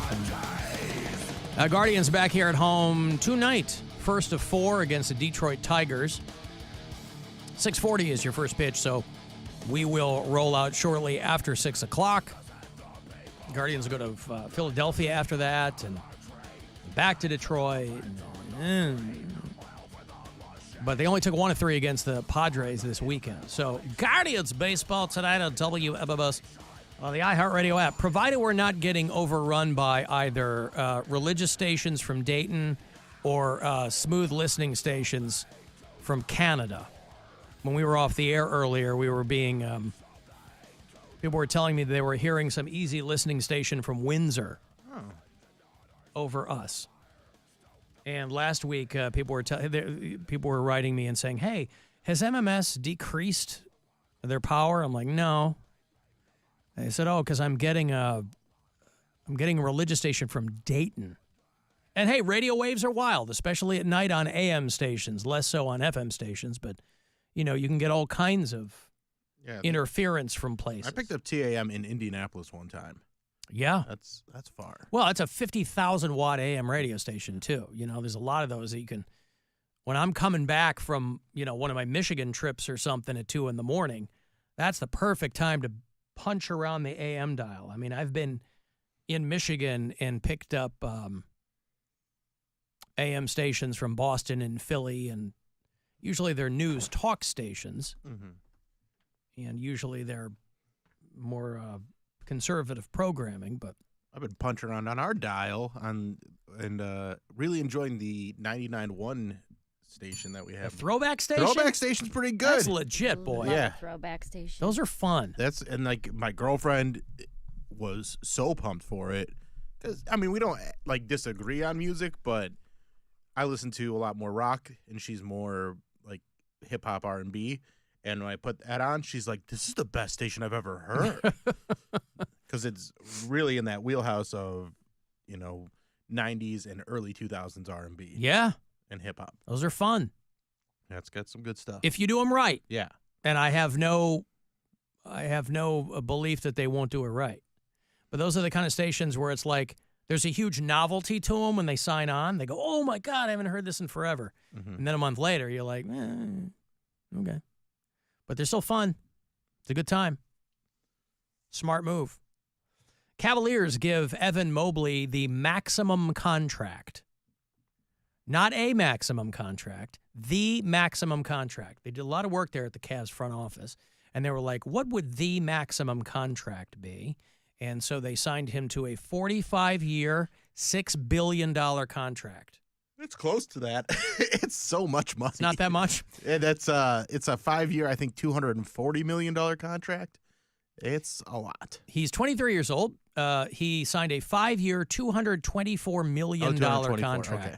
Still a lot of money. A lot of money. Donovan Mitchell signed a 3-year, $150 million extension. Darius Garland has 4 years and $164 million left on the contract he signed 2 summers ago. He is 24. Jarrett Allen is not on a maximum contract, so they pay him in popcorn.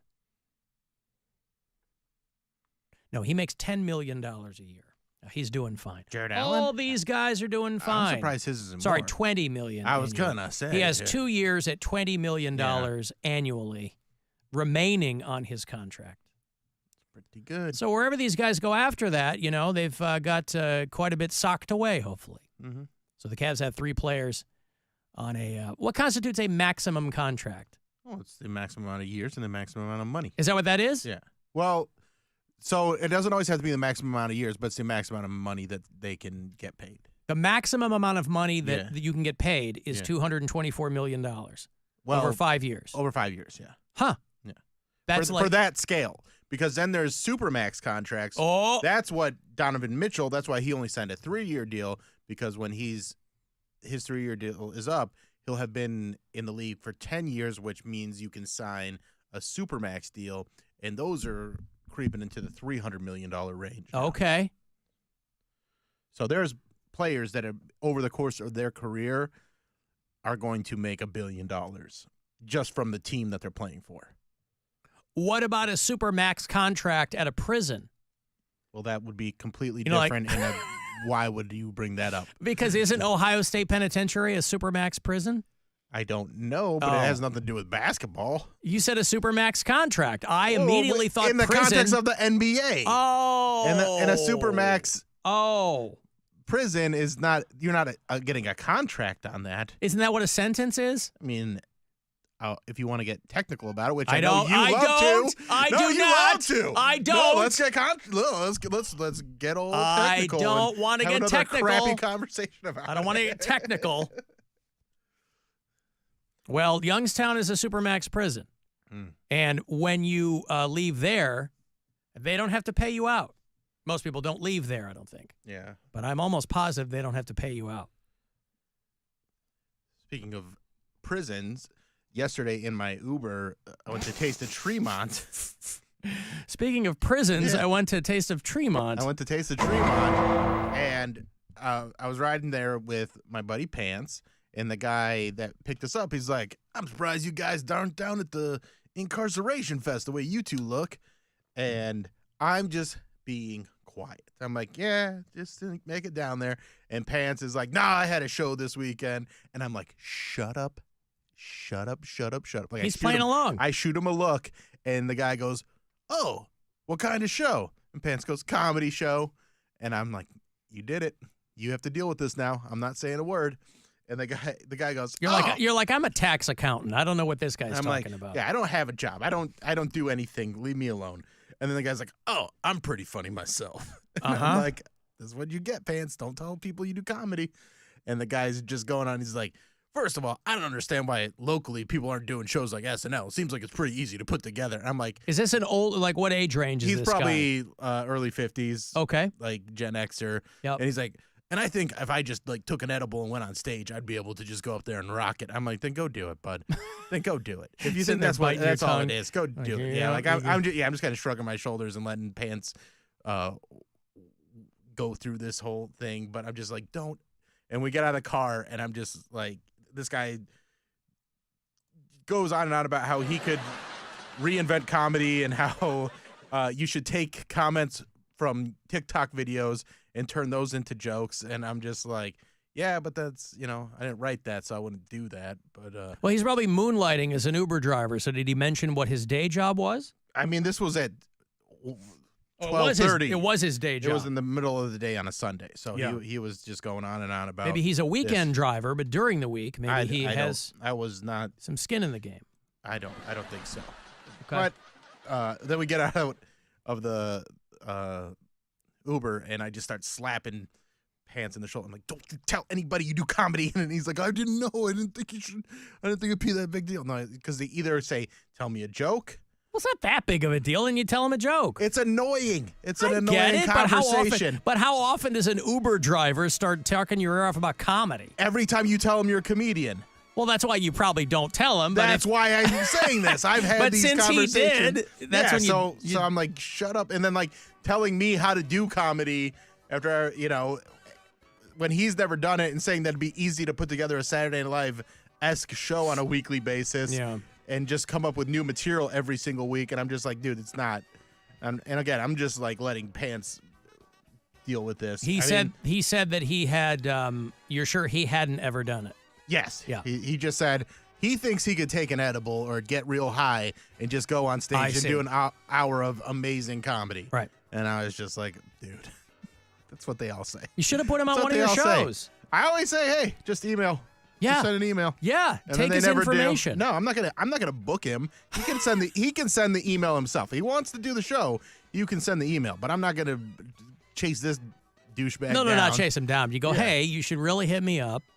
I always bring tell an him, edible. I'll give you 15 minutes. I'm not gonna get. No, you get 5 minutes. You get and It'll feel like 15. And they'll bail after 2 minutes because they realize that it's not what they think it is. But that's a valuable lesson. It's always funny when they actually come through and try it, and they go, "Oh, this is actually really hard." I'm like, yeah. It's not what you think it is. But maybe that's the kick in the pants he needs. Maybe he needs a little dose of reality. No, he just needs. I just need Pants to shut up in the Ubers. Just be well, now quiet. he knows. He does know now. All right, I got He's money here all for you. excited to be like, oh, I'm like, no, this is not the person to start this conversation with. All right, money. Mm-hmm. Yeah, money. It's $1,000, courtesy of the Buzzard bookie. So good luck. This is your chance to bet with the Buzzard bookie and win $1,000 now. Enter this nationwide keyword at WMMS.com. Pay. That's pay. Enter it now at WMMS.com. Got an AI song for Bill from Jeremiah. He just said, this is another silly Bill adventure. What was the last Bill adventure? Oh, it was the Iceland one, yeah. Reykjavik. With the butt chugging, yeah. Reykjavik butt chugging. Yeah. This is a song called Gandhi's Butt, where, just briefly, the premise is you've purchased a painting of Gandhi's butt set to acoustic folk music. Perfect.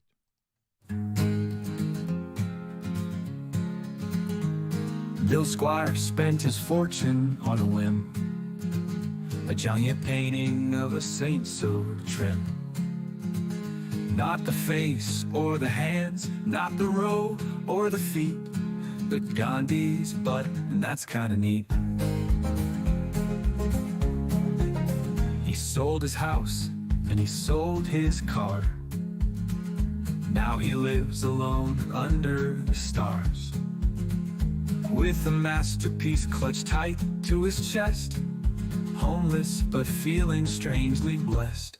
Oh Bill, where'd your money go? To a canvas of a leader we all know.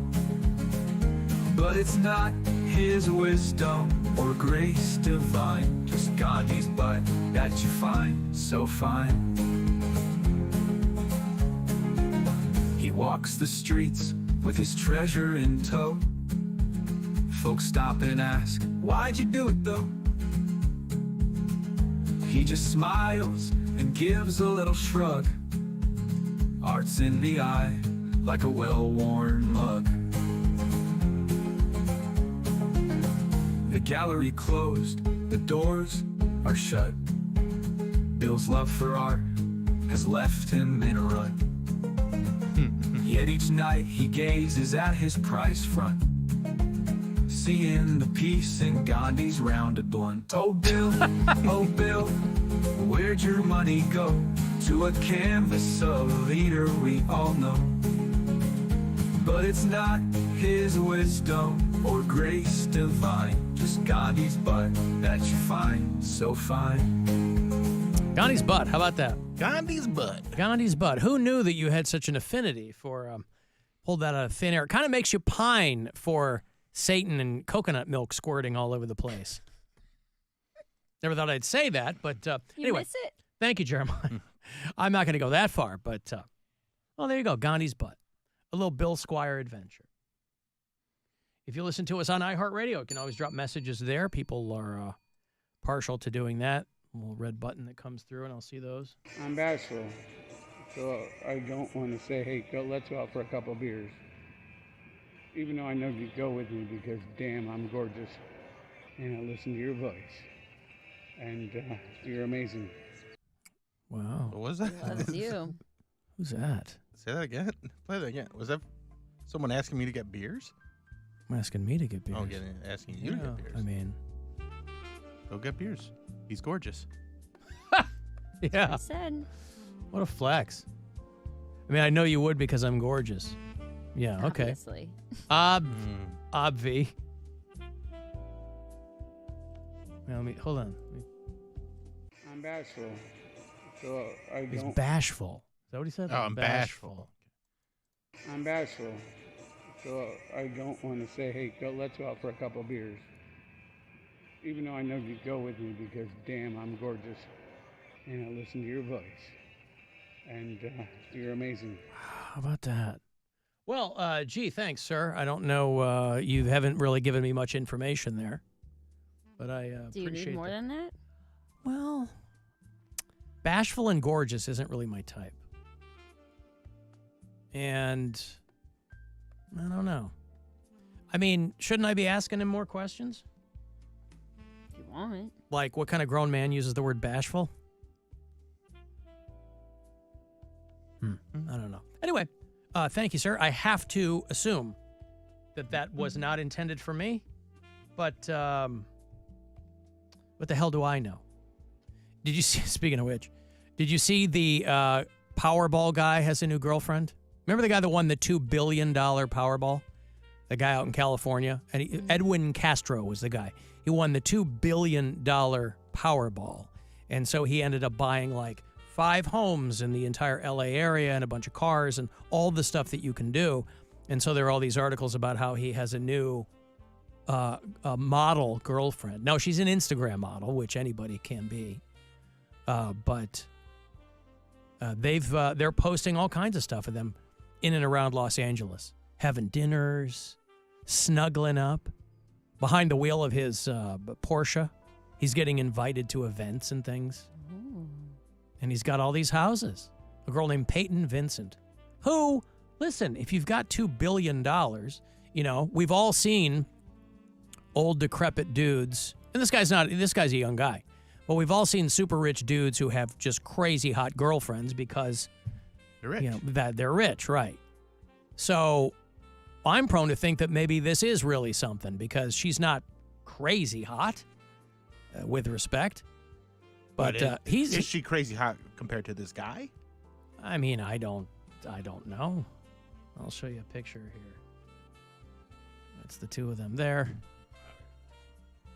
Right? She's, I mean, cute. I mean, yeah, right. But like, where's he? He's right. He's right there. Yeah. So good for them. He's a goofy looking dude. Yes. But he's super, super rich now. Yeah. And at least he knows she's in it for the right reason. Yeah, I think he walked away with something like $740 million. And he's pretty much kept a pretty low profile. I mean, in the immediate aftermath of that, you know, those kinds of real estate purchases are public record, and this guy was just scooping up houses. And there's nothing wrong with that because he's got the money.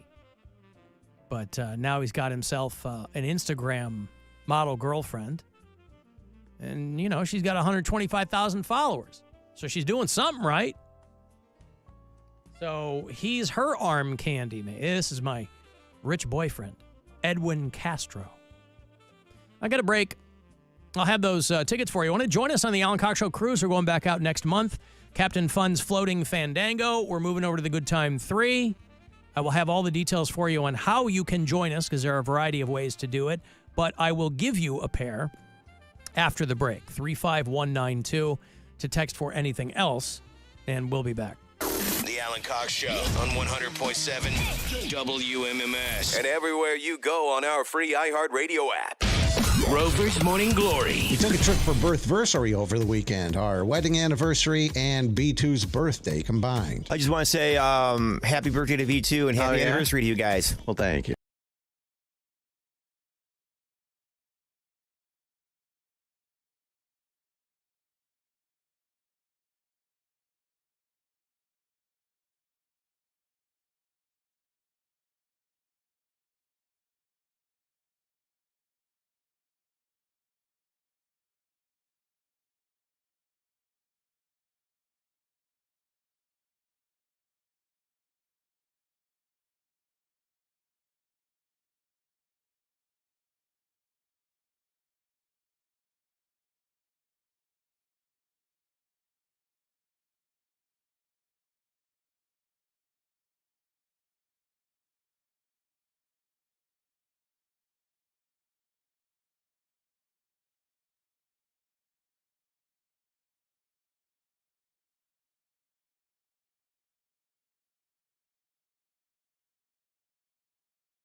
can get somewhere. Any place is better.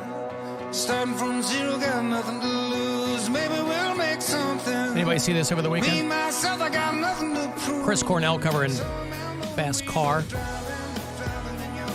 Chris Cornell would have been 60 years old this past Saturday. And his widow is always posting things. There's a vaults of music that Chris Cornell never released. That's why you might have heard me in the past, Bill, refer to Chris Cornell as White Prince. Haven't, but okay. Although to me, Chris Cornell, more of a king. But Vicky Cornell is always posting things. And one of them was his cover of Tracy Chapman's Fast Car.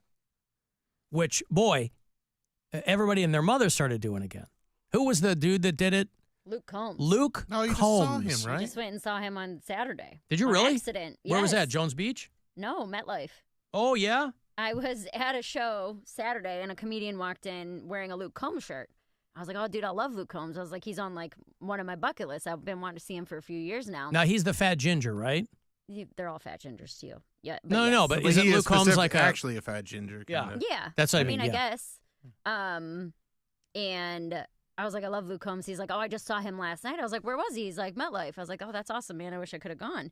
And he goes, I bought the weekend pass, so I have 2 tickets for tonight, but I can't use them. And I was like, I will go right now. We were both at a show. I was in the middle of hosting a show. And he's like, are you serious? And I was like, I'm not kidding at all. I will leave this show right now and go watch Luke Combs. And he was like, okay, run it by the manager. And as long as they're cool with it, I'll transfer you the ticket. So he did. And the manager was like, yeah, we'll have somebody else close out the show. Wait. You were in the middle of working? Yeah. I was hosting a show at the stand. And this was a free ticket to go see Luke Combs. So I left like 15 minutes early. The only thing the other comic had to do was just go up and close out the show and be like, hey, guys, thanks for coming. Appreciate you. Pay your servers. So it was incredible. He is absolutely so good live. So good live. And you feel weird about leaving early? Why would I feel weird about leaving early? You were hosting a show. Right. But it was 15 minutes early. Literally, the only thing left to do was just close out the show. Yeah, and that's for a chance to go see someone I've been wanting to see for 5 years for free. How yeah, are the no, seats? I don't feel bad about that at all. So MetLife is insanely big. I've never been in a stadium like that. So there's like 3 tiers, I guess. There's the floor, and then first bowl, second bowl, That's in New third bowl. Jersey, right? It's in Jersey, yeah. It's just over the in Yeah. the tunnel. By the It took like a Meadowlands. half hour. Yeah. So it was like the 3rd tier, first row.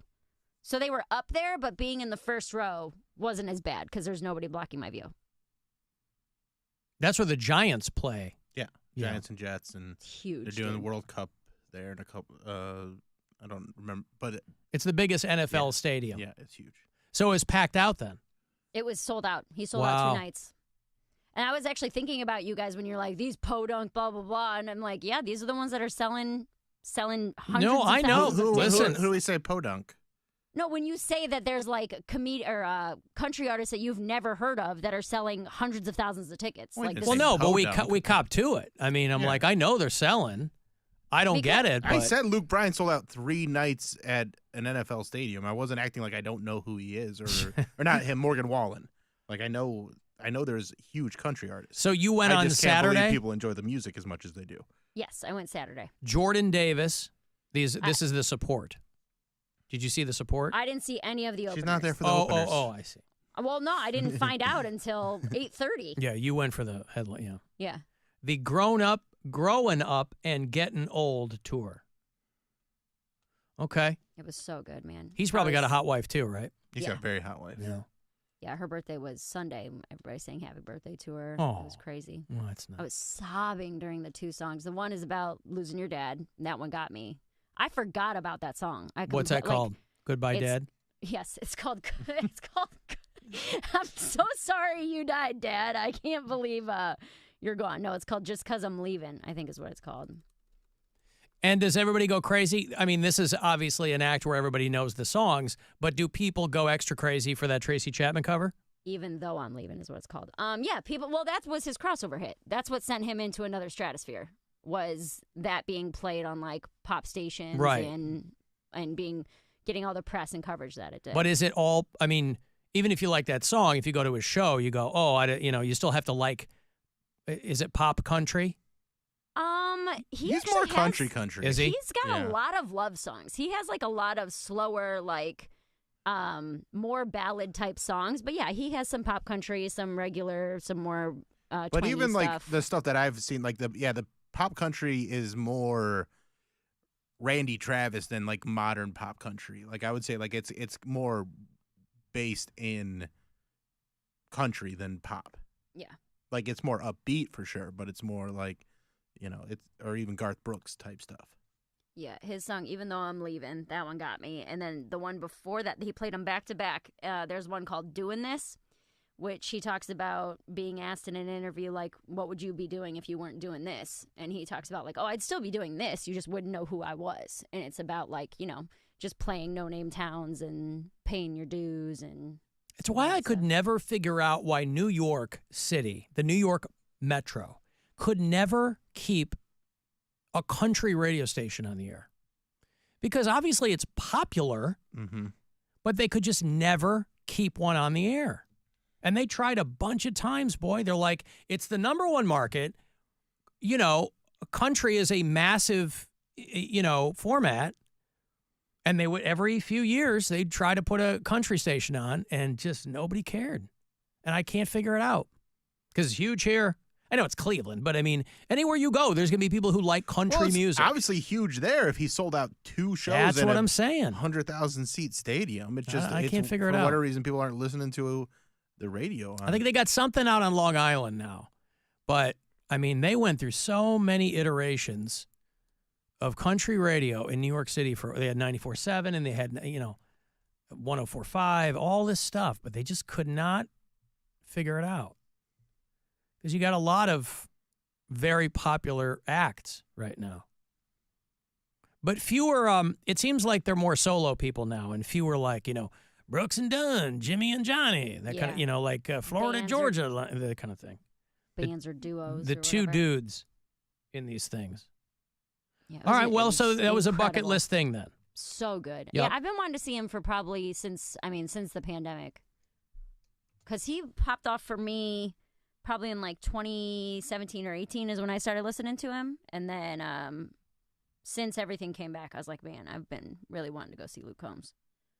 It was incredible. By the way, and if you have tickets, you probably know this, but I'll just let you know, Slash, his stepdaughter died. And so he's canceled his Midwest shows. So if you were going to go see Slash tonight in Cincinnati, they have canceled that show. The 24th in Michigan, they canceled. The Dayton show on, what's the 25th? Thursday? Mm-hmm. The Dayton show on Thursday and the Windsor, Ontario, if you're a Detroit bureau chief. He's canceled all those shows. He'll get back on in Toronto this weekend. But I guess they think that his stepdaughter OD'd. She was 25 years old, and she had her own thing going on social media. But, they always go through, when they look back, they talk about like, the final post she made really worried people. But what are you going to do? I don't know. So he canceled a bunch of his dates, but the first one canceled is Cincinnati tonight. So if you're somebody who's like, can't wait for that Slash show in Cincinnati, it's not going to happen. At the PNC Fieldhouse or whatever's down there. The PNC Pavilion. And then Interlochen, Michigan. That's like a big artsy-fartsy school, yeah? Interlochen? Music and art.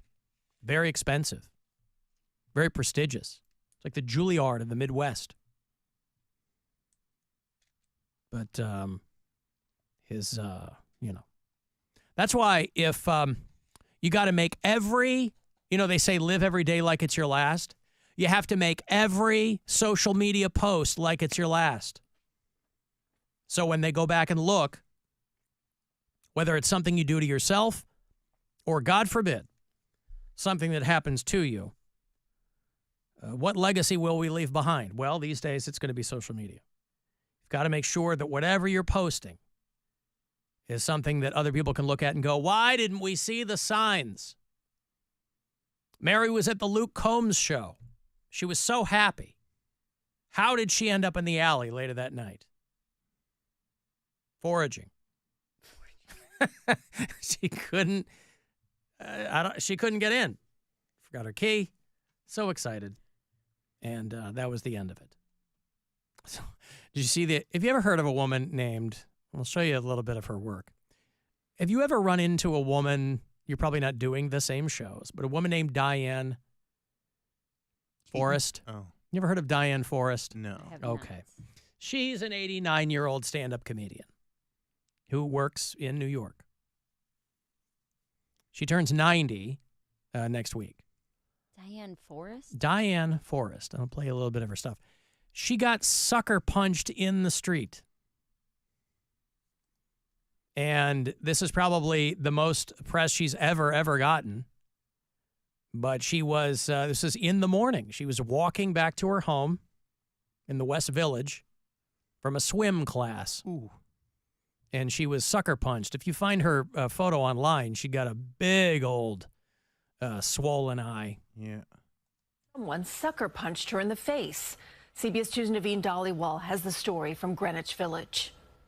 I started out as a singer. Turning 90 at the end of the month, Dion Forrest is not slowing down. Dion. She's a stand-up comedian who moved into this West Village apartment from Paris nearly 60 years ago. This place is beautiful. It reminded me of Paris. For this woman who makes people laugh, last Wednesday was no laughing matter. I'm looking at the light, waiting for it to change, and all of a sudden, whammo.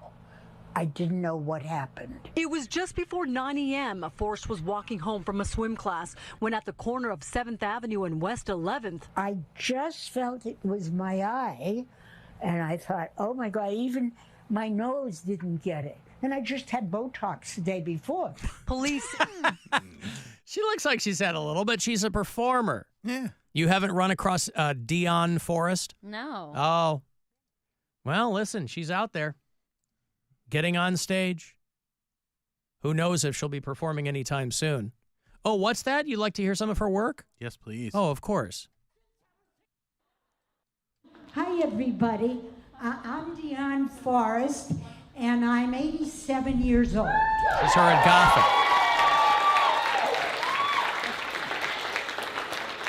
Well, I'd like to put it out there right away in case I don't make it through the show. Yeah, and I'm 87, and it's okay. Except I'm a whole lot less flexible than I used to be. I mean, hell, I haven't been able to do 69 since I was 69. Mary, it's like looking into your future. I know. Actually, I have seen her. Now that I see her with her little ukulele or whatever, Yeah. I've seen her at Gotham. She did like the Monday night Bringer show. How does she do? She crushes. Bringer? She's 89. Who's she? Who's she getting to come? I saw her. That's the one time I saw her was on like a new talent night, which if I'm not mistaken, I'm pretty sure in order to perform on that show, you have to have 5 people come. Wow. Well, I guess it could be the same 5 people, right? Right. It could be. Yeah. Dion Forrest. And she's lived in the city for a long time. I'm sure she knows 5 people. Yeah. You think? Yeah, but her friends are dying. She's 90. Yeah, well, she's got people at She the wanna Y. swim She's swimming class. Yeah, that's true. Hey, you want to come out tonight? Yeah. You want to come on out? I play a ukulele. So she plays the ukulele? Yeah. Gets up there and It's like a song about being old. If there you go. Come on, Awanalea or whatever. You know, one of those Hawaiian classics. Well, listen, Mary said Luke Bryan popped off for her in 2020. I didn't know they were that close. Luke Combs. Yeah, Luke Combs. I think Bill was the one who mentioned Luke Bryan. And I still meant I meant Morgan Wallen. Oh, you did? Yeah. Oh, it was I corrected a myself. different guy altogether. Yeah. All right. Well, anyway, next time you see her, Mary, just go, hey, sorry about your eye or whatever. Maybe the two of you can team up. You know, that's what's lacking these days is a good old-fashioned buddy team in comedy. You go, hey, Dion, blah, blah. You can write it. You're smart. You can figure it out. And then she throws it back to you. Yeah. You know, What's it like in menopause? Well, Mary, let me tell you. Menopause, yeah. She's like, yeah, 50 years ago when I went into menopause, it was tough. But I'm coming out on the other side of it. She hasn't been able to do 69 since she was 69. Pretty good. You get it? Because she's old. That's the last time she was able to do it. I got to go to break here. Let me give you a key. Hopefully we'll fire up this Buzzard bike. We're giving away a brand new Harley with Budweiser. If you go to WMMS.com, you're going to see all of the information there. But you got to have one of these keys. It's a Harley Sportster 1250S. And you have to win one of these. And then one of them will fire this puppy up. And it could be yours. So Rover's got the keys. Stansbury's got them. I have them. Rover tells you every morning when we will do ours the remainder of the day. Dieter's got some appearances coming up. Want to come out and hang with him? Get yourself a key there. This key for you if you are caller 10 right now. And good luck. Starting up the Buzzard bike from Budweiser and MMS. 216-578-1007 or 800-348-1007. It's the Alan Cox Show. On our free iHeartRadio app and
Team USA is headed to Paris, and iHeartRadio is the exclusive audio home of NBC's coverage of the 2024 Paris Olympics. It's the only way to listen to exclusive NBC play-by-play action of the games, plus NBC's top Olympic moments and live hourly updates from Paris. Bring the Summer Games with you everywhere you go. Download the free iHeart app now and enable push notifications for live updates from Paris. Only on iHeartRadio, the exclusive audio home of NBC's coverage of the 2024 Paris Olympics.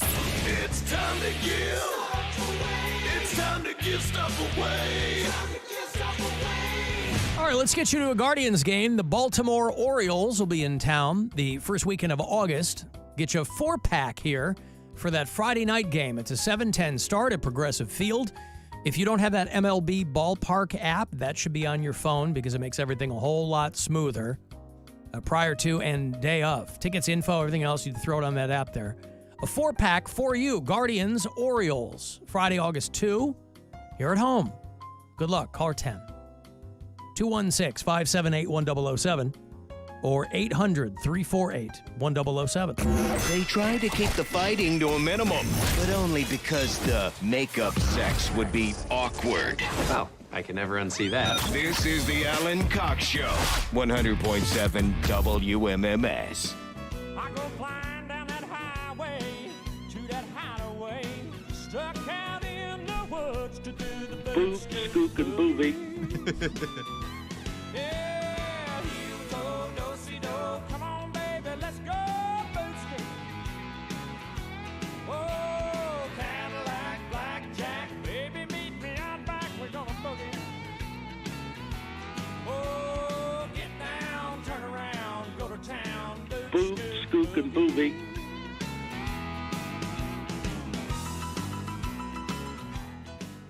Boot, spook, and booby. Any chance Luke Combs covered Boot, Skook, and Booby? No. Oh. He did cover Brand New Man by. What is that? It's a song. By Brooks and whom? Dunn? Brooks and Dunn. Brooks and Dunn. Okay. They're the Boot, Skook, and Booby guys. Mhm. Yeah. Brand New Man. Now, does he intro that or you know that song?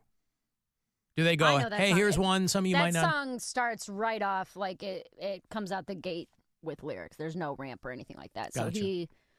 it was like in between, and there was like a 10 seconds where the stage was dark, and then he came out singing that song. How long did he do? 2 hours. 2 hours. Mm-hmm. Yeah, I figure you got a football stadium full of people. You can't do an hour you can't do an hour 40 or something. Yeah. Do a full But he's been thing. around a while too, right? Like he's not new. He's been making music for like 10 years. Yeah. But He's probably he's been like making a- music more than that, but like he's been big He's been for 10 famous. years. Yeah. He's a hit maker, dude. He's a lot only- of his he- songs shoot to number one. But he's only early 30s, right? It's not like he's Mhm. been doing it since he was 15. I don't know when he started writing, but Yeah. he started to gain some attention about 10 years ago. Is he another one of those dudes whose songs got famous with other, like he wrote songs for other people and they got famous? He's like, well, No. I should be doing this. That's kind of what Chris Stapleton did. He's like, well, I should be doing this. You know, you can make a lot of money writing songs for other people, but eventually you want to get out there and do your own thing. Guardians play tonight. It is a 6:40 start. So shortly after 6, we will roll out to get your coverage underway with Hammy and Rosie and the whole Hee Haw gang. Tonight, 6:40 against the Detroit Tigers. Here on M. You saw Tom Brenneman has a gig again. Remember Tom Brenneman? Tom Brenneman was the long-time voice of the Cincinnati Reds. Yeah. And 4 years ago, almost Kansas City. well, he referred to Kansas City as he thought that his mic was off. Yeah. He was getting ready to come back, and he threw a homophobic slur out, the F word, attaching it to Kansas City, of all places. That's the great unanswered question for me. I guess maybe you're not, you're a fool looking for logic in a comment like that, but Tom Brenneman was the son of a very highly regarded Reds broadcaster, I believe. His dad was Marty Brenneman. His dad's in the Radio Hall of Fame. And Tom Brenneman started doing, they had him on the Cubs, I think, when I was a kid for a little bit. But he kind of made his way around, but he spent a lot of time with the Cincinnati Reds. And then once that clip went out, he was on a hot mic. And more people were impressed by the fact that during his apology, he kept calling the game. Oh, it's one of the best moments in sports. Yeah. And it's hard to find, though, I got to tell you, because it's a lot of the pieces of video of this guy are other people commenting on it. He's like, it's deep into left field by Castellanos. Anyway, I'm really, really sorry what you heard me say. I made a comment earlier tonight that I guess went out over the air that I am deeply ashamed of. If I have hurt anyone out there, I can't tell you how much I say from the bottom of my heart. I'm so very, very sorry. I pride myself and think of myself as a man of faith. As there's a drive in a deep left field by Castellanos, it will be a home run. And so that'll make it a 4-0 ball game. I don't know if I'm going to be putting on this headset again. I don't know. Yeah, he didn't. They let him go shortly after that, but he's got a new gig. You look like a deer in the headlights, boy, with that apology. You're on a hot mic like that and you come back, you're on camera. It's not like you just hear his voice. You got to look into the camera. I consider myself a man of faith. Barf. So his new gig is he got hired by the CW, which I didn't even realize was still a thing. The CW is still a thing. And they're doing nationally televised college football games. And so he will be making his debut on August the 31st, almost 4 years to the day that he lost the Reds gig. Oregon State will meet Idaho State. And he will be there on the mic, having been chastened and learning from his experience. Boy, you will never, ever make a mistake like that again if you get caught. You know, because they have the headsets, right? Yeah. So at the very least, you'd put your hand over the bulb, look around, make sure, check all your levels. But there's a lot going on when you're calling a game.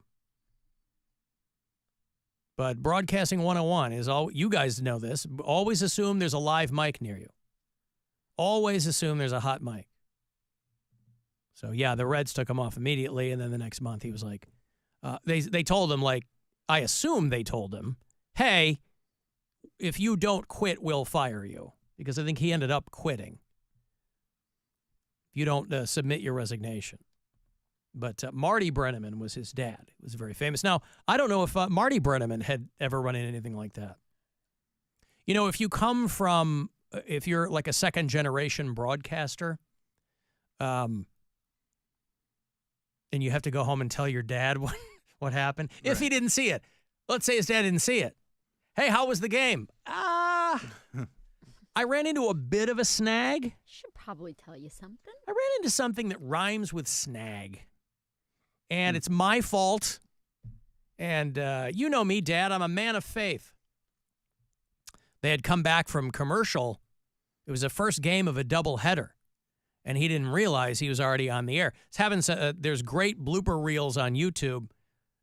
Harmless, you know, nothing terrible like this, but harmless. They'll do a live shot to someone and they don't realize that they're on the air yet. They go, hey, let's go to Jim for more. And he doesn't realize, you know, that they've cut to him. And they're complaining about something or they're swatting a fly. What's the one where the guy gets the bug in his mouth? There's a ton of those. That has the added difficulty of you're on camera.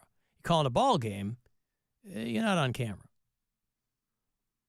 But Kansas City, I don't even know where he got that. He essentially called it one of the gay capitals of the world. Yeah. Kansas City. Yeah. Who knew? Now, you have to think the receiving end of that is that, you know, people might have brushed it off and been like, hey, we're on the map for something other than barbecue. You have to imagine if you're a part of the gay community in Kansas City, you're always looking, you're not looking to be called out like that, but would have been nice to get a little bit of information along the way. I don't know that I've ever had, people are asking me if I've ever had a hot mic moment. Boy, I certainly don't want to jinx it. But Kansas City F's is a Blazing Saddles line, somebody says. Oh, yeah, that's right. Is that where he got Blazing Saddle? I just finished that Gene Wilder documentary.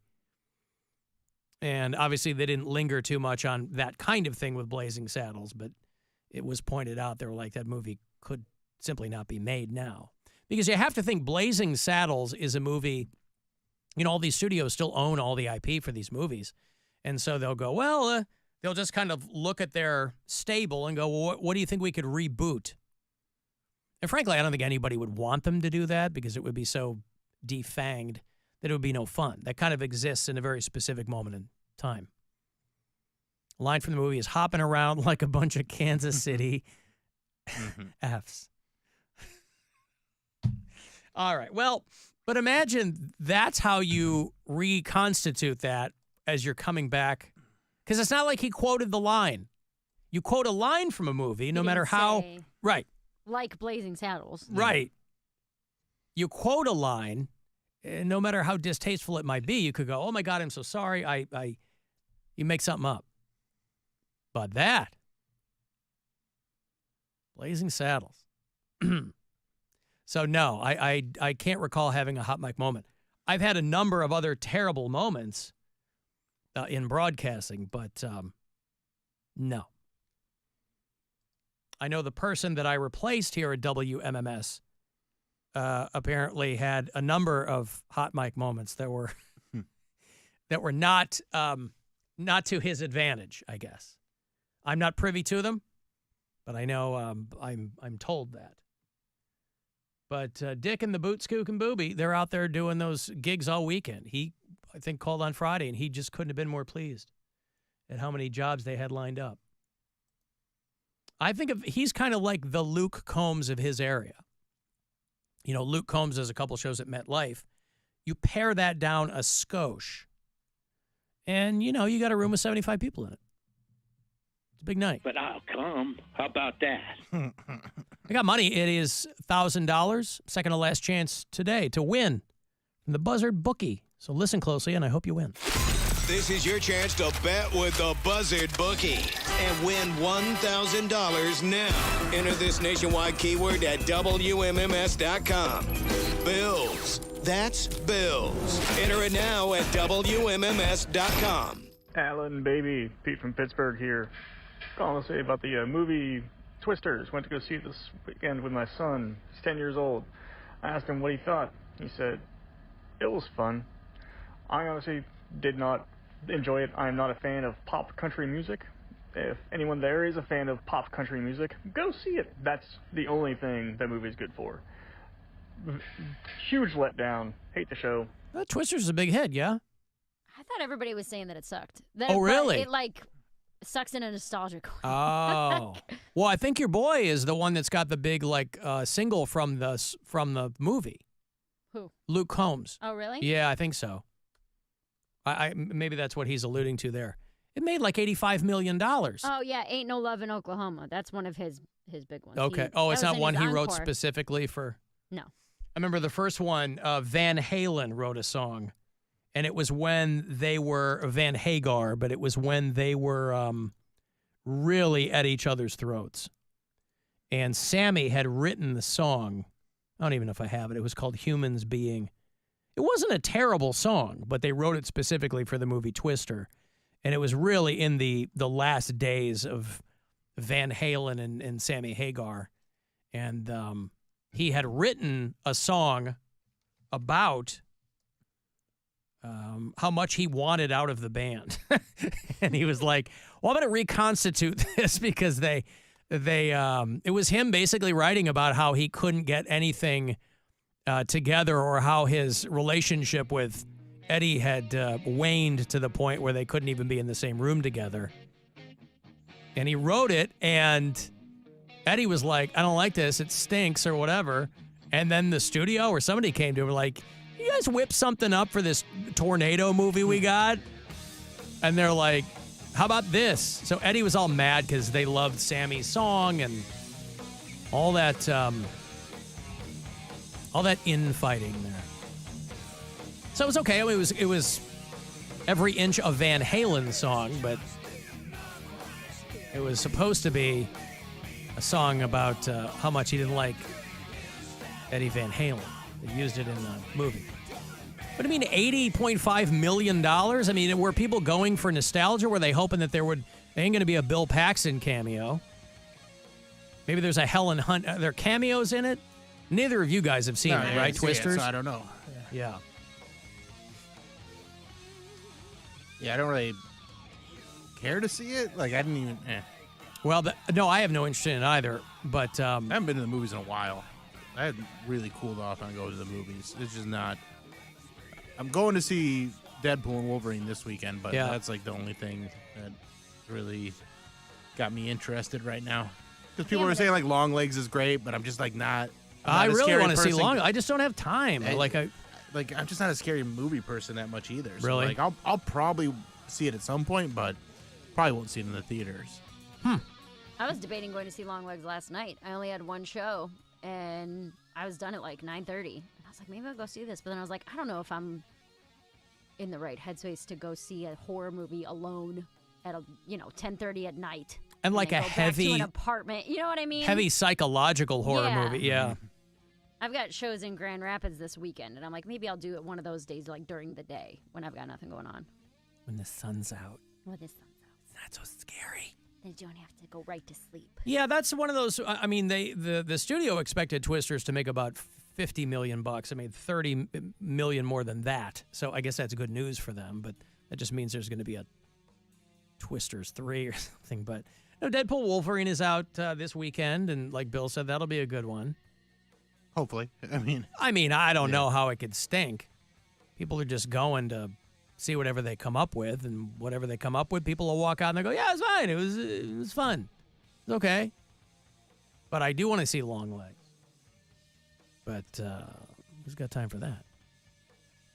Anyway, so that guy said, Pete in Pittsburgh, he says, "Hey, don't go see Twisters. I'm already one step ahead of you, Pete. I wasn't gonna. But thank you so much for the rec." Long Legs is more 50-50. People are like, half the people have told me it's awesome, and the other half have said not. See, there it is, text. Long Legs sucked in capital letters. All right. Well, no cameos in Twisters then either. You couldn't even give me a CGI Bill Paxton, like appearing in the tornado. You know, because he didn't die in the movie, he died in real life. Right. But give me a little CGI Bill Paxton. See his face in there. Okay, I've got to take a break here. I'm going to have passes for you later on. You want to see the Ghost Inside? You like your metalcore? 2 hours to midnight presenting that show. So I'll hook you up to see the Ghost Inside later on. They are doing December 11th at the Agora. So you'll be sitting on them for a minute. 35192. Text me for anything else, and we'll be back. The Alan Cox Show on 100.7 WMMS and everywhere you go on our free iHeartRadio app. The Alan Cox Show invites you aboard. Ahoy! For an afternoon of fun and floating on the Good Time 3. It's the return of Captain Fun's Floating Fandango, presented by Circle K, Saturday, August 24th. And you've got 3 ways to win. Just listen to the Alan Cox Show all this week to score your free tickets. You can also join us at one of our Circle K ticket stops. Or you can register to win your way on at WMMS.com. Captain Fun's Floating Fandango, Saturday, August 24th on the Good Time 3 from the Alan Cox Show, Circle K, and 100.7 WMMS. Your afternoon drive is brought to you by the Ken Ganley Auto Group, Ohio's #1 automotive retailer. Hey guys, it's Mary, and you will never believe where I just was. I went behind the scenes at Chipotle and saw how they make their guac fresh in store every day. I watched as Devontae and his amazing staff at Berea's Chipotle started with avocados and then actually scooped and mashed them by hand. They actually let me mix in the salt, lime juice, red onion, jalapenos, and cilantro, giving me a whole new appreciation for that fresh guac I already love. Grab some today by stopping into your local Chipotle or ordering in the Chipotle app or at chipotle.com. This is the story of the one. As a maintenance engineer, he hears things differently. To the untrained ear, everything on his shop floor might sound fine, but he can hear gears grinding or a belt slipping. So he steps in to fix the problem at hand before it gets out of hand. And he knows Grainger's got the right product he needs to get the job done, which is music to his ears. Call, click Grainger.com, or just stop by. Grainger, for the ones who get it done. Look at your cup holder. It's empty. And you're feeling thirsty. Head to a nearby convenience store and fill it with a Pepsi Zero Sugar, Mountain Dew, or Starry. Grab a delicious, refreshing Pepsi for the road. Are you single and looking? Well, love could find you at a baseball game. There you are rooting for your home team when a beautiful woman asks if you're in her seat. Well, there's been a mix-up, so you get moved together to a private box and fall madly in love just as your team wins the World Series.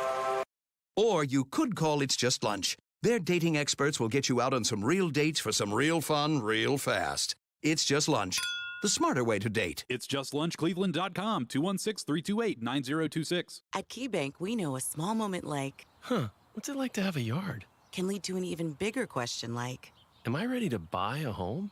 And that's the type of moment where we'll meet you, prepared to talk about everything you need to know when applying for a mortgage, so you can try to turn those backyard dreams into reality. Paul? Yes? Question. Are you a hammock person? You know, I think I might be. For every financial need, we'll meet you in the moment. KeyBank opens doors. NMLS 399797, Equal Housing Lender. What's that sound? That's the sound of Downy Unstoppable scent beads going into your washing machine and giving your clothes freshness that lasts all day long. There it is again. It's like music to your ears, or more like music to your nose. That freshness is irresistible. Let's get a Downy Unstoppables bottle shake. And now a sniff solo. Nice. With Downy Unstoppables, you just toss, wash, wow, for all-day freshness. Hey, Ohio! Make memories that will last a lifetime at the Ohio State Fair, July 24th through August 4th. Experience the food, entertainment, animals, shopping, rides, and more. July 24th through August 4th. Tickets on sale at ohiostatefair.com. Jeff Kinsbach here with Rich Claiborne of the Claiborne Auto Stores. Rich, you got to tell us about the Make This the Summer of Ram sales event. It's your invitation to the most attractive offers of the year on every new Ram. Over 150 available. I know you got a great example. This month, choose a 2025 Ram 1500 Crew Cab Bighorn, $8,000 off MSRP. Lease one for only $559 a month, 42 months, only $559 due at signing. 25 cents per mile in excess of $42,000. Simple and straightforward. Experience the difference at Claiborne. As school messes return, rest easy. Clorox has got your back to school. Oh, no. I'm back. That messy science experiment. And I brought baking soda, cornstarch. And you're due tomorrow, right? Well, at least I stocked up on Clorox disinfecting wipes. Because you're not messing up my kitchen counters like last time. Ooh, smart. Got any food coloring? And off to the store we go.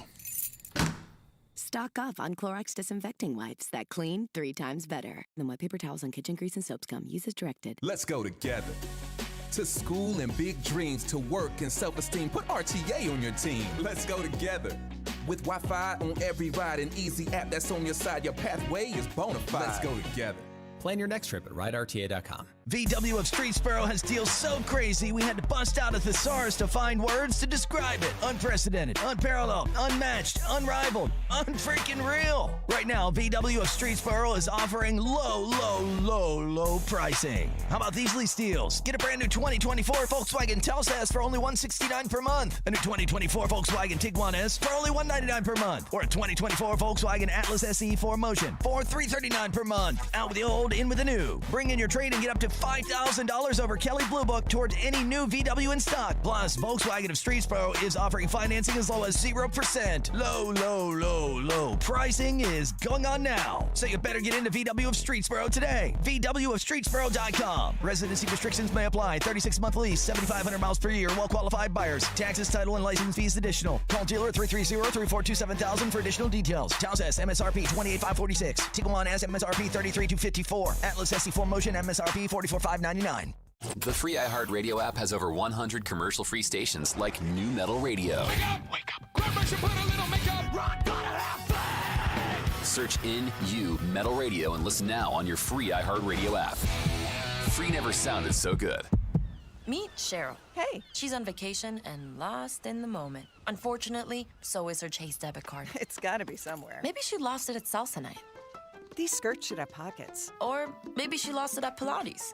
3 and 2 and But she's not worried. With the Chase mobile app, she can lock her card till it turns up. Tools that help protect. One bank that puts you in control. Visit chase.com/checking. Chase, make more of what's yours. Chase mobile app is available for select mobile devices. Message and data rates may apply. JP Morgan Chase Bank and a member FDIC.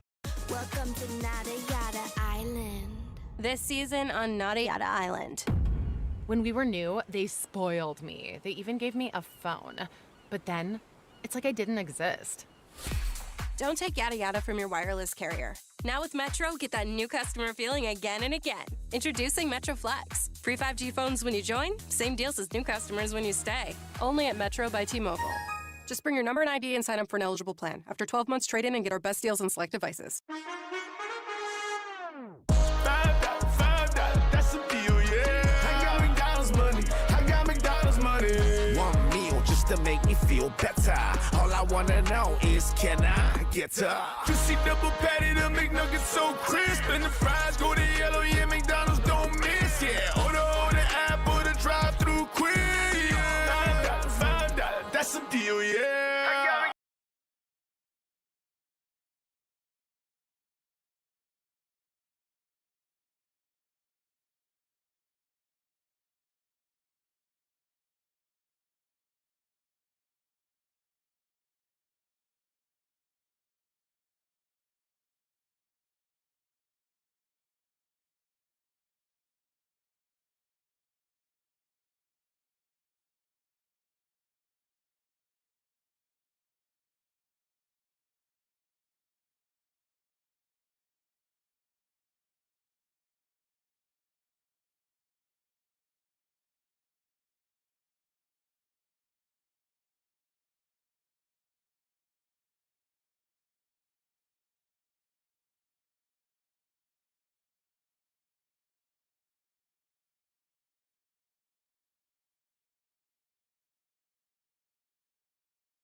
From the Bath Authority Studios. 100.7 WMMS, Cleveland.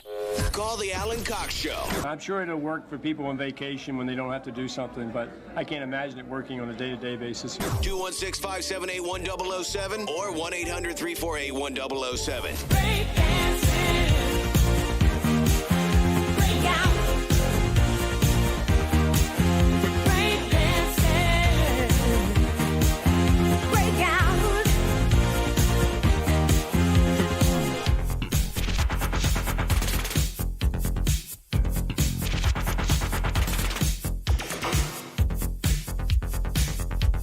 You know, breakdancing is in the Olympics now. Oh, yeah.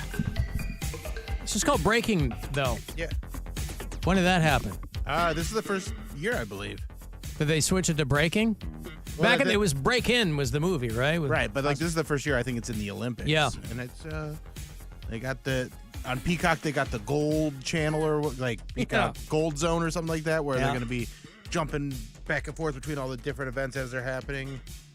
Trying to get people excited for it. I don't I'm not super excited for it, but I'm interested to see how Olympic breakdancing goes down. Yeah, I'd like to I want watch to see what it. the Russian judge says if he's the tough one. I don't know why it took 40 years. I mean, it's so far past its moment in the sun. It must have, I've mentioned this before, years ago when we were in Paris, every open area you would go to, like a little plaza full of people gathered around, where, a lot of European cities have those giant roundabouts, and you'll have these plazas nearby.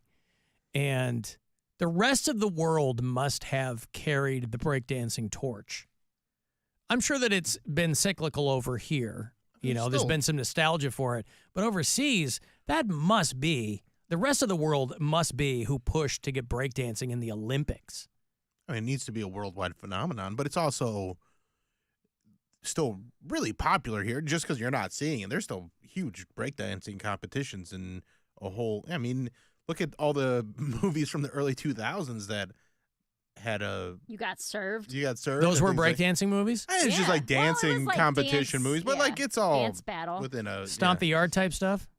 I mean, again, that's like adjacent, but there's still, I think, a culture for it. It's just not something that any of us are connected to. Yeah. Because obviously none of us know how to dance, right, Mary? Mm-hmm. Well, listen, if you're what is she? No, she's a great dancer. I'm a very good dancer. She's a cheerleader. Yeah, but does being a cheerleader make you a good dancer? Not at all, but I am a good dancer and Okay. a good cheerleader. Gotcha. Yes. Are you still a good dancer cheerleader right now? I don't know.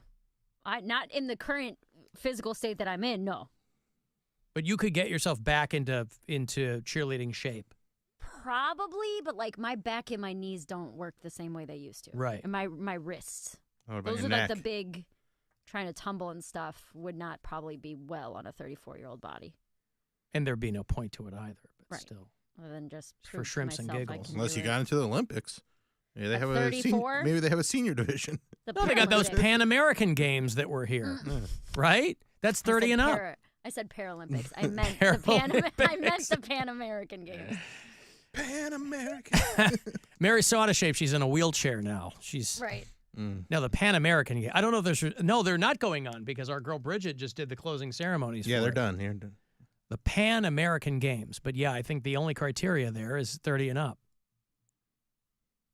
But even when they, they asked people, "Hey, how excited are you for breakdancing in the Olympics?" And the best answer they got from people was, "I'm not sure." I mean, people weren't like, "Oh, this is terrible," because why would you be anti? There's no reason to be against it. Although I guess some people said that they strongly disapprove of it being in there, but that's silly. I don't know what the criteria is to include anything in the Olympics. So anything that's in there, people go, what? I don't know what it can't stay the same for thousands of years. It's got to, the very first Olympics, dudes are wrestling naked. They don't do that anymore. Not officially. So things have to evolve. But breakdancing in the Olympics.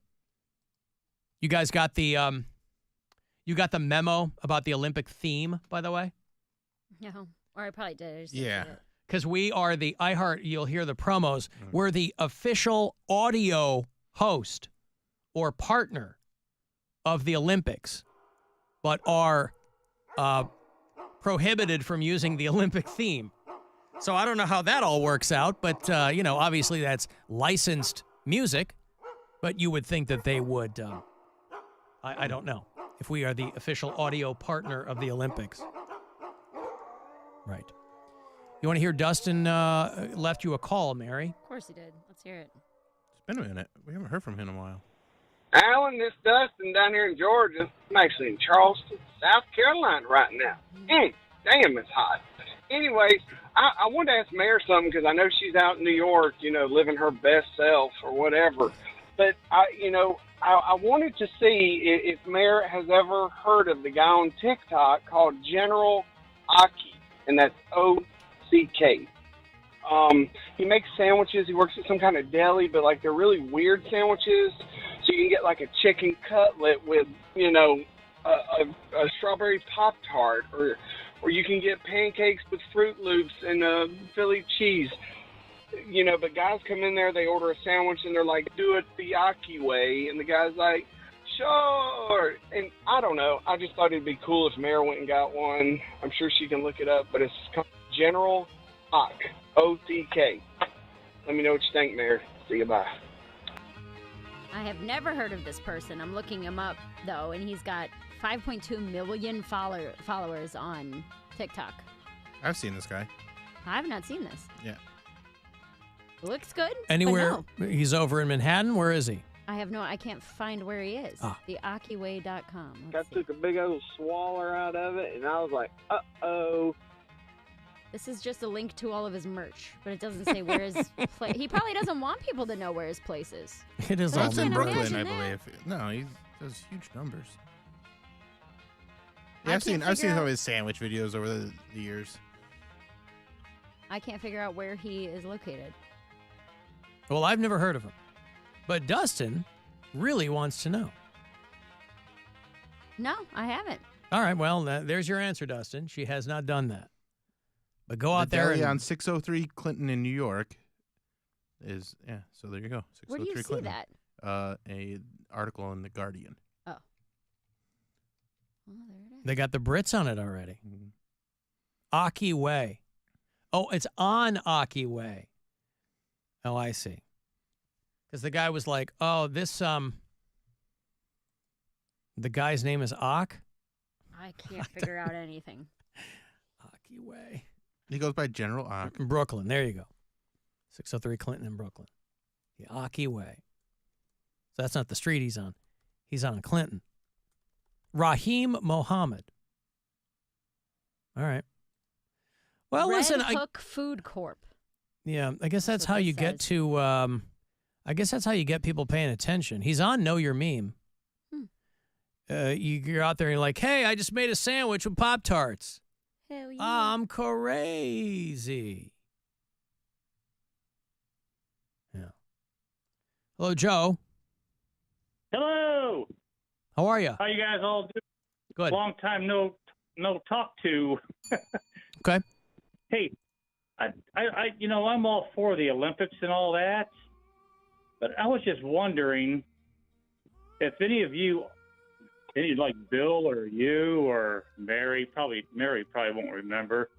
Whatever happened to midget tossing? Why don't they put that in the Olympics? See what happens. Well, that was more of like because I don't know that was ever, I think a lot of these have to have some kind of official federation or official governing body. Midget tossing was just the domain of people trying to get people into their bar, right? I would believe that, yeah, but that was just a joke anyhow, so. Well, you nailed it. Yeah, well, then hey. I don't have an answer for you, Joe. I've seen it on TV, and I was like, what the heck are these? And these guys are out there, and the guys that are big guys, they're always trying to catch the guy that's getting tossed. So I thought that was pretty cool, though. Well, not only that, All right. but I don't even know if that thing has been a thing for a while, right? I mean, I remember a buddy of mine was a little person when I lived in Pittsburgh. He's since passed away, but and he made a lot of money getting tossed and thrown.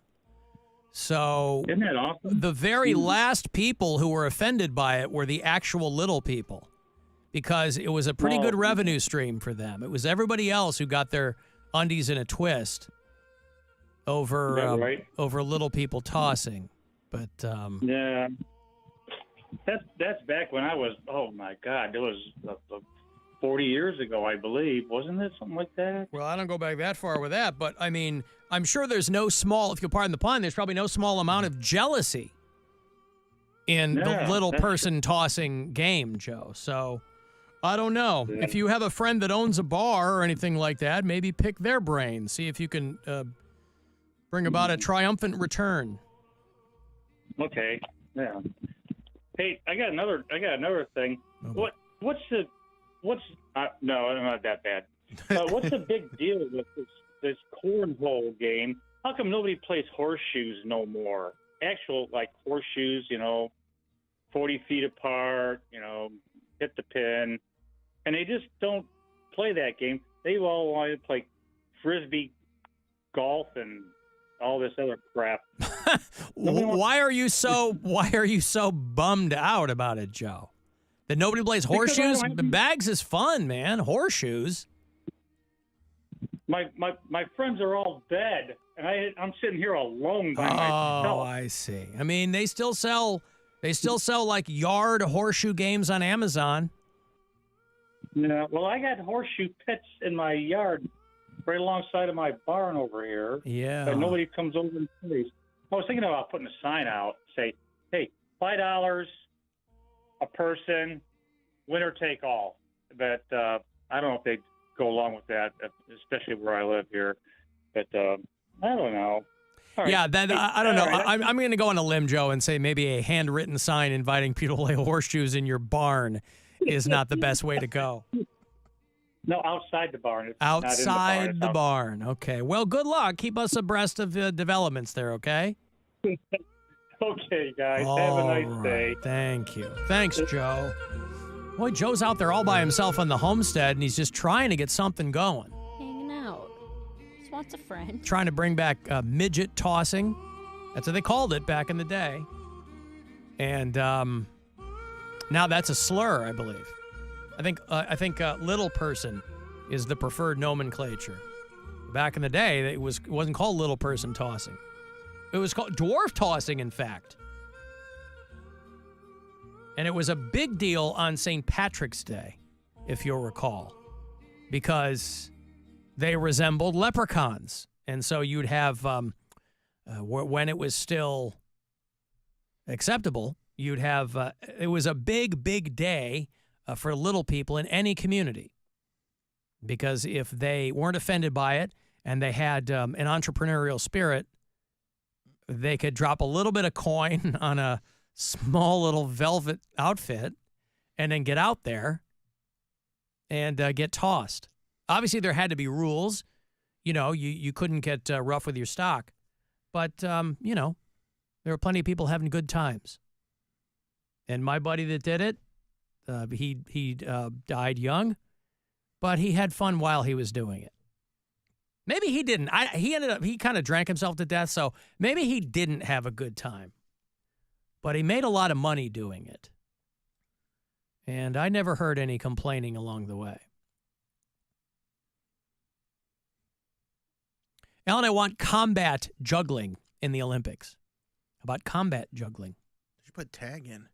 You ever seen those? That's not in the... I thought that was in the Olympics. I don't think it is. Okay. Where they were like on the playground and they're tagging each other. Yeah. That's intense. I thought that was like a game show, like Intense Tag or like... Well, what that's... is it? They played on like... Extreme Tag or something. I feel like it was played on ESPN a lot during the pandemic. Because it's just they're like, we need stuff to put on here because everything was shut down. Yeah, they had Ultimate Tag. Ultimate Tag. J.J. Watt hosted it. Yeah. 2020. That's tailor-made. They're like, what the hell can we get? Everything's shut down. What can we get on television where people, for the most part, have to stay 6 feet apart? Ultimate Tag. They're not gonna want to get anywhere near each other. Mm-hmm. Theme song was "Click Click Boom" by Saliva. Click click boom, you're it, bitch. Yeah. Ultimate Tag. Well, that's gone. They did one season from May to July in 2020. And I guess they, But the taggers would have... Tag us. Huh? Tag us. Well, this is taggers. They would have... That's how you say it. They would have, like, fun names. Like American Gladiators. The taggers would be called, like, the Iron Giantess. She must have been very tall. And one guy called himself Big Deal. Mm. Hey, what do? I'm Big Deal on Ultimate Tag. That goes right in your LinkedIn, by the way, if you do that. They had $10,000 up for grabs on Ultimate Tag. And I think it was from another country. They just, it's not like another country has the market cornered on tag, but I think as far as putting it on television, because that's kind of what we do now for the variety shows, we just take whatever's going on television around the world. That's how you can tell if you see an American television show and it seems really kind of unique. You go, oh, they took this from another country. Because other countries are putting just crazy stuff on television. So if you see a show like that here, you go, oh, Japanese game shows are the best. Yeah. They always, whatever they do, we should just be moving that stuff over here. I mean, that's what Wipeout was, I think. Wasn't that a Japanese show that they... That was basically that. And then, like, Ninja Warrior. Yeah. The original version, Ninja Warrior, the Japanese version, was so intense. I'd watch that all the time. Well, that show was the Japanese version was just called Warrior. No, it's called Ninja Warrior. I'm kidding. I got one of our Florida bureau chiefs. They are trying to get people to stop taking selfies with a depressed black bear on the roadside. Show you a photo here. This bear has been posted up near this utility pole for some time now. And the Walton County Sheriff's Office says that this animal is stressed out and is in no shape whatsoever to have people coming up to it. It's just loitering on the roadside. A black bear. I don't know why it's still out there. You'd think that, the Wildlife Commission would get out there and take care of it. But they're like, we don't want anybody showing up and trying to take any more selfies with this bear. They had some county biologists go off out there. Would you ever get that close to a bear? No. Jesus Christ. Do people take a goddamn picture of everything up close? I mean, that's why people get gored all the time. That's the best part. People want these stupid pictures. You get gored by a bear. Well, you get gored by, bison and stuff like that in the part, but you just get killed by a bear. I don't know if it's a goring. Maybe is it a goring? Probably not. I feel like horns, I don't know. I feel like you gotta have horns to gore. Yeah. A disembowelment, maybe? Yeah. You could get disemboweled by a bear. Yeah, I mean, of course, but I think a goring is definitely horn based. I think you're right. It has to be with something pointy. Yeah. I mean, teeth are pointy and claws are pointy, but yeah, okay. You don't say you got.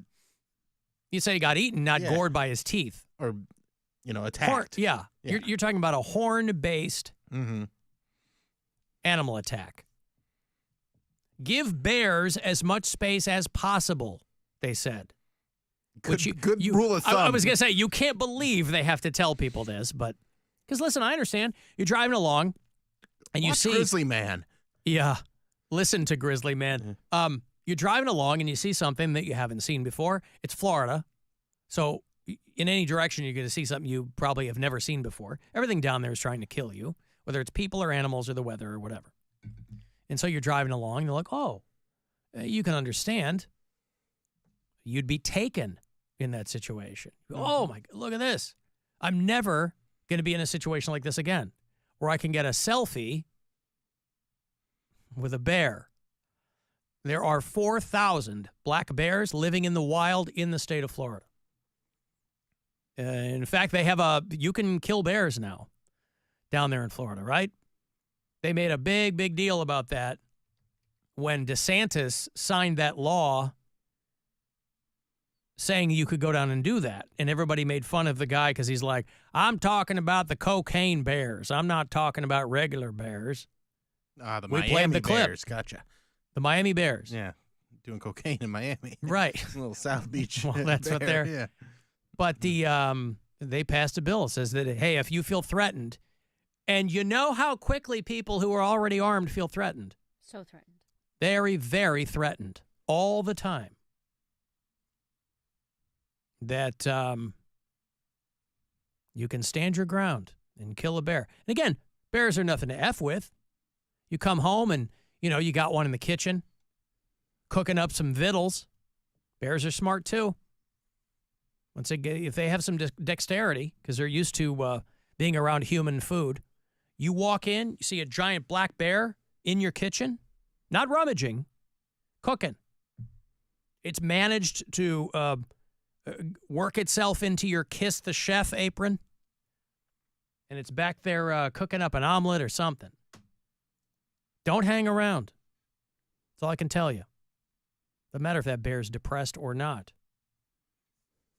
So thank you, whoever sent me that down in Florida. That's first and foremost. Safety first.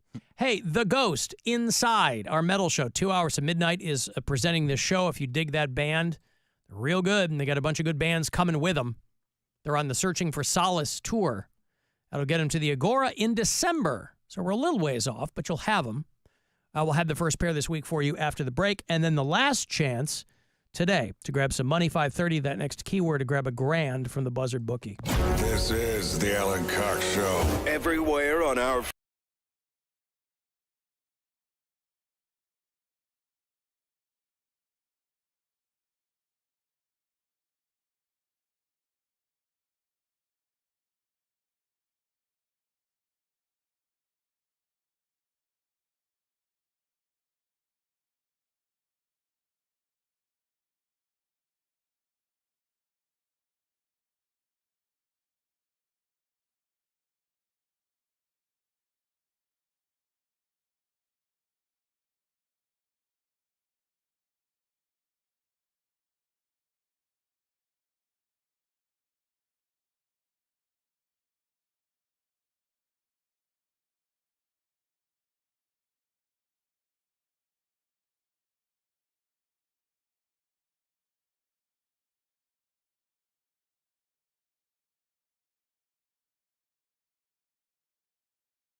of the proceeds will be donated to Neopat.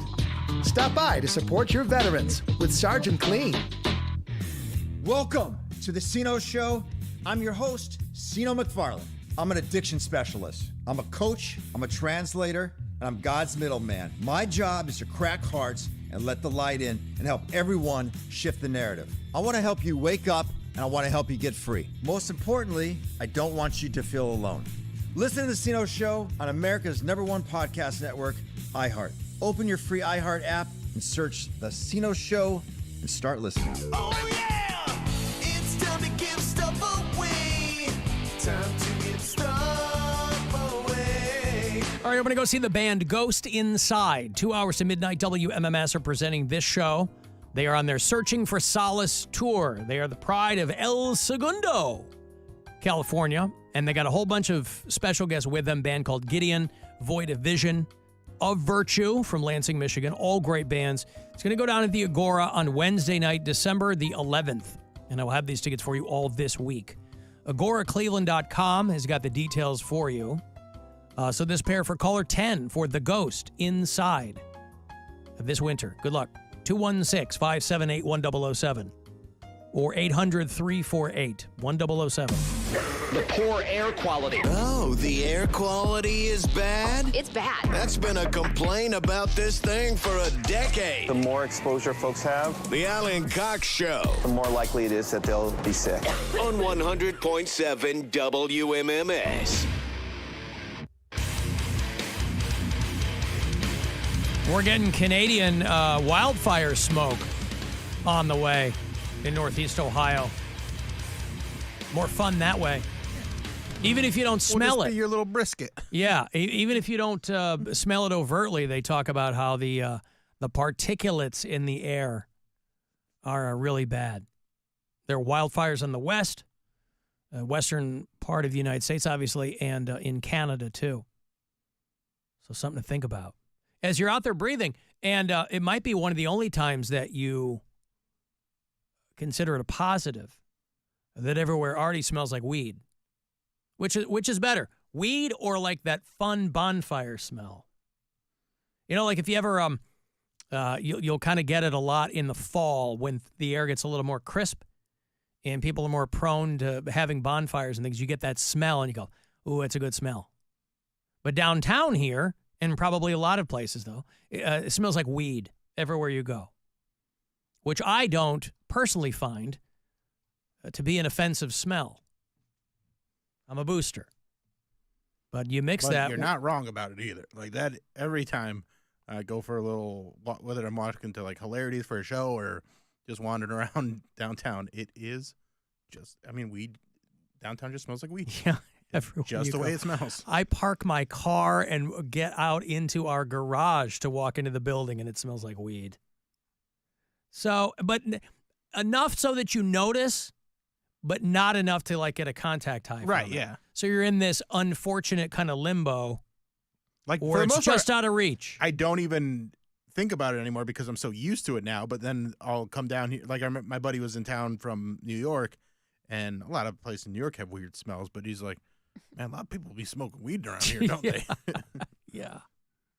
Smoke weed every day. Yeah. They don't smoke weed in Queens. That's, Nope. That's No pretty weed. good. No weed in Queens. It just smells like Greek food. yeah, lamb, right? Mhm. Mm. There's a butcher that has like skinned little baby lambs and goats. Just hanging in the window. Yeah, that's how you know it's legit. Anybody can shave meat off that pole. You know, you want the animal that donated themselves to culinary science to be hanging there. You wave to it when you walk by? No, I walk on the other side of the street. Oh, you cross the street. I just know it's on the one side and I don't walk on that side. Yep. All right. Well, you guys have like 24-hour Greek diners there? There's not like a diner in my neighborhood, like a classic diner, but the coffee shops are open really, really late. You know the why coffee that shops is. are open until like 11 o'clock at night. People like coffee. They like caffeine really late at night. I know. It's weird. It's the city that never sleeps. See, that's what keeps them awake. All right. Hello, Josh. Hello. What's going on? So I thought I would call in today and defend Mary. Hey, because that never happens.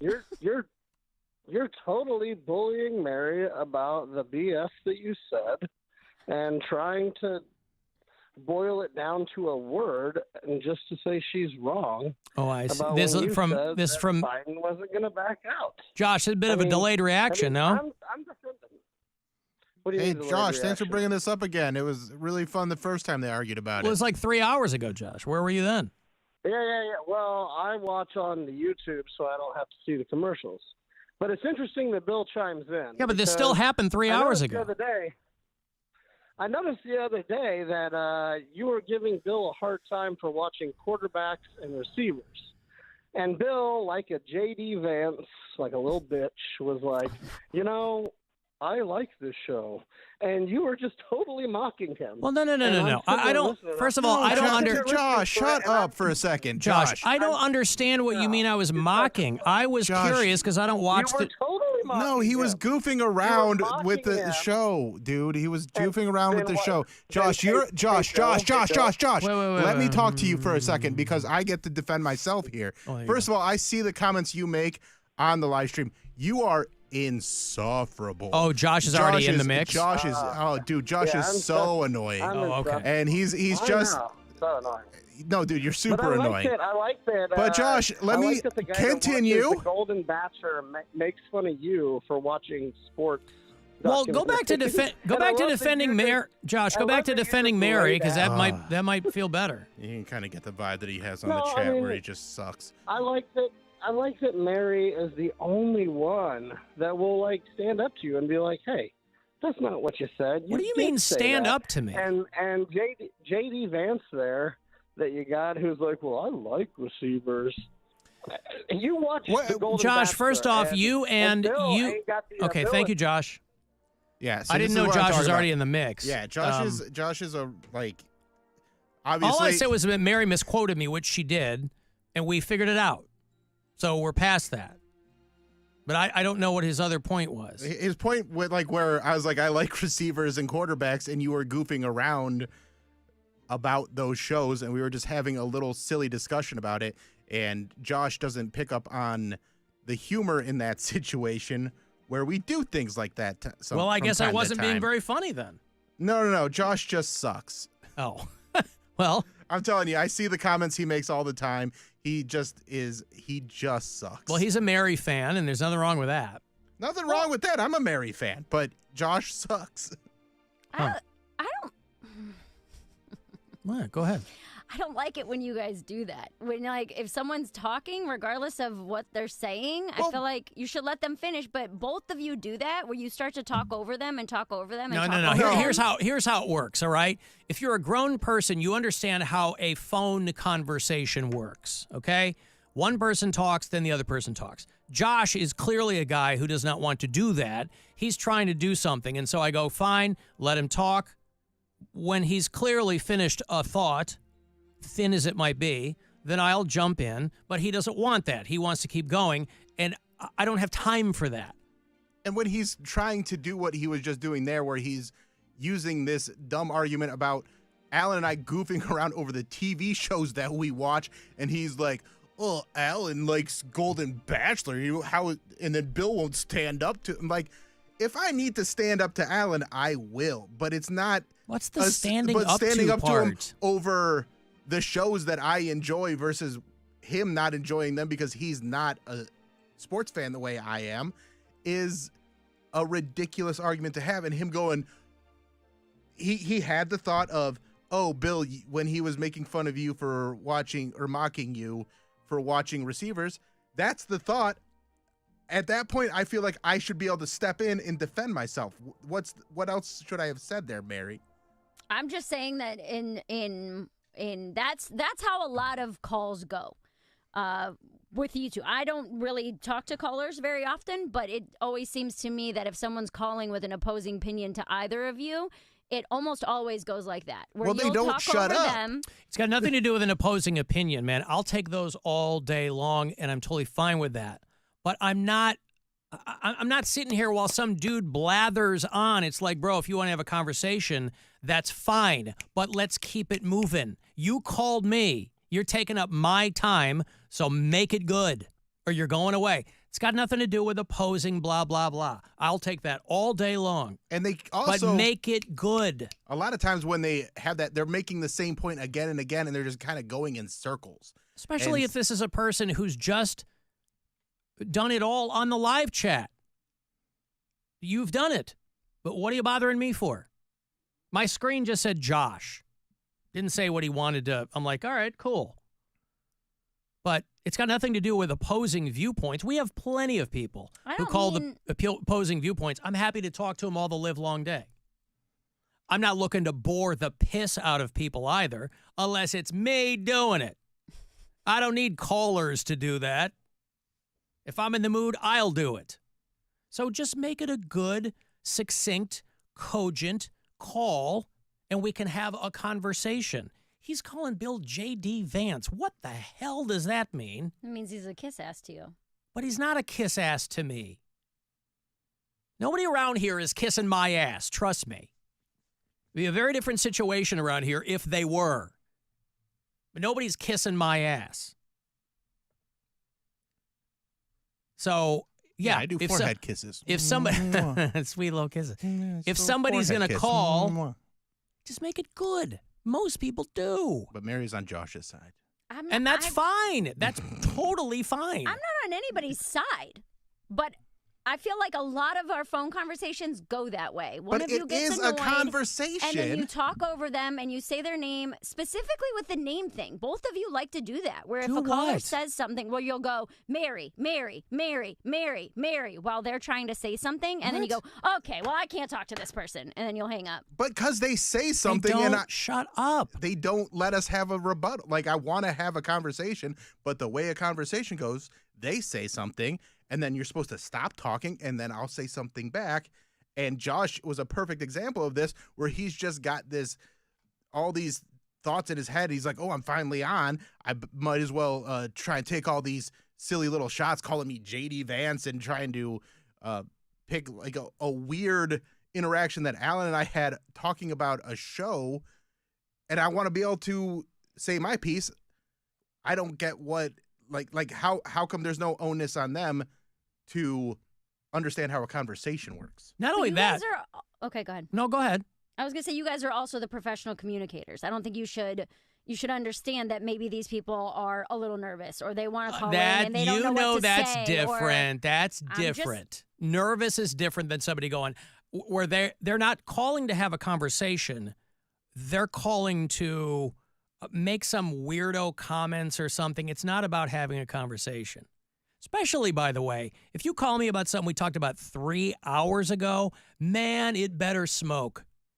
Because we've moved way past that. And then I don't know what you mean by I watch on YouTube so I can't keep up. I don't know what that means. Maybe he just got out of work and just started. No, he watches on YouTube, and then we'll let it play for a little bit so that he can skip through the breaks. Bill said he's leaving comments all the time. Oh, he's always leaving comments about stuff. So, Bill knew who that guy was. I had no clue. I knew exactly who he was because he's he's always taking shots at us. I don't understand, these people that hate us but listen to the show. But hey, whatever. Thank you for listening. But it's one of those things where, pulling out some, to try and belittle me or whatever. I don't know. It's annoying. Well, Mary, next time he calls, I'll let him roll, okay? Call again, Josh. Dude. Yeah, if I cut you off. It doesn't go one way or the other for me. The guy called to talk about what we were talking about, and it went way off the rails, and everybody started yelling. I mean. Okay. It wasn't making any sense. You got to make sense. Got to make sense. I got to be, And it's also got to be entertaining. I have to, listen, that's on us. But. Well, that's why I need to understand where you're coming from. And if you're word salading me, then I don't understand where you're coming from. I got money here. Boy.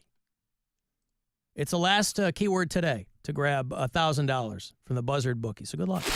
This is your chance to bet with the Buzzard bookie and win $1,000 now. Enter this nationwide keyword at WMMS.com. Check. That's check. Enter it now at WMMS.com. Alan, the word you and Bill were looking for with the Bears is mauled. Mauled. Yeah, there you go. Mauled. Not gored? Gored by a bear? Mauled by a bear. Okay. Gooned by a bear. Gooned by a bear would be very... That is a genre. Alan, can I be gored by a ska band since they're horned based? Oh. Can you be gored by a ska band, do you think? What ska band would you most like to gore you? I like Real Big Fish. You what? I like Real Big Fish. Yeah. They were the first ones that came to mind. I'm more of a Royal Crown Review man myself, but I love Real Big Fish. You know the problem I have with Real Big Fish? They spelled real wrong. We'll get it. It's real like a fish, dummy. Oh, now I get it.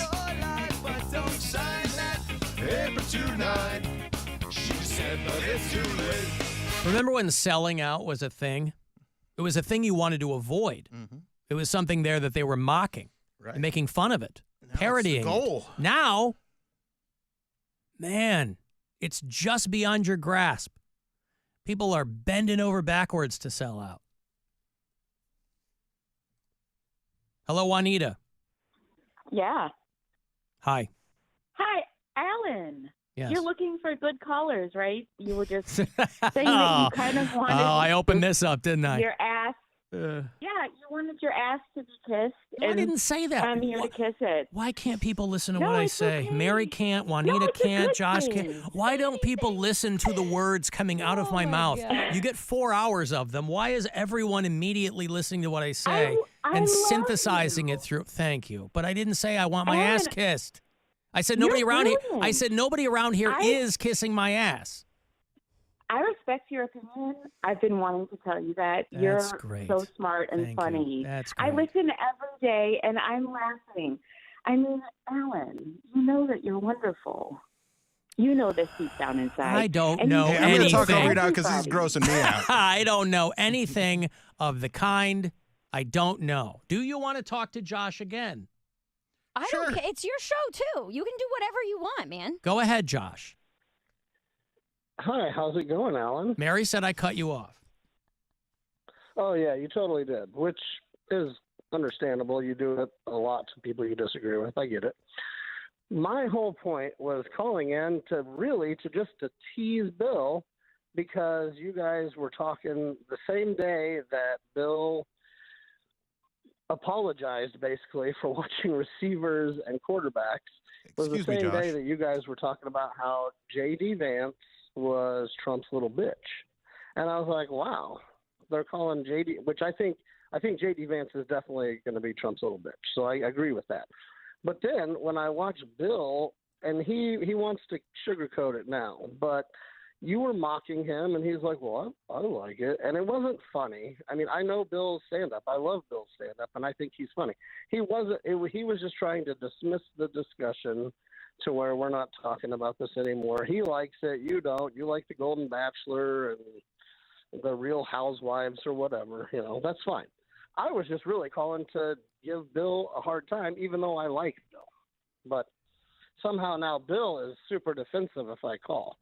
So I will just ask this one question. Well, Josh, Alan, when have I ever mentioned watching The Real Housewives?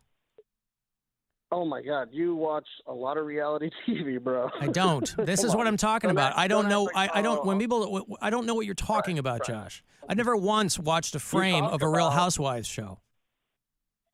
Okay, but you watched The Golden Bachelor. I watched the first episode. Yes. It seems like you watch a lot of reality. It TV seems that's not like for it. women. So you hear us. So Josh, Yeah. you. I'm gonna let you go here because I'm up against a break. But I appreciate the call. So you. Oh, no. I got one more point to I'm make. sure you do. So you hear us talk, and then you kind of synthesize in your brain what was said, and then that's how you return, I guess, the conversation. Was that better, Mary? Great. Perfect. Okay. You glad you got to hear him say all that? Well, it was compelling, but there you go. I thought he was going to call back and defend Mary some more. I don't know what's going on. All right. Well, hey, listen, you're going to be pleased to know that Guardians pregame is not far off. A little bit after 6 o'clock. We'll dip out. 6:05 is when your coverage is going to start. Starting up, they got the Detroit Tigers here at home, first of 4 tonight. 6:40 is going to be your first pitch tonight on MMS. The Alan Cox Show on 100.7 WMMS. And everywhere you go on our free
Buzzard. The home of the Buzzard. Buzzard. This is 100.7 WMMS. Cleveland. Call the Alan Cox Show. Girls, this is your opportunity right here. A nice boy, let me tell you that. 216-578-1007 or 1-800-348-1007. Guardians baseball minutes away. Coverage will begin at 6:05. First pitcher on the corner of Progressive Field against the Tigers. 6:40. First of 4. You see the girl get bit by the horse? And I did. She walks right up. Idiot. Well, she barely got up there, though. I mean, I didn't see her making any big moves. This is an Asian woman who is touring London and with a group of people and goes up to King Charles's, I don't know what the place is called, some kind of palace or something, and she's underneath a sign that says, "Beware, horses may kick or bite." Now, in her defense, she just walked up. I'm picking this up right as she walked up. She didn't even have time to get set for a photo or hand her phone to somebody, and the horse goes right in.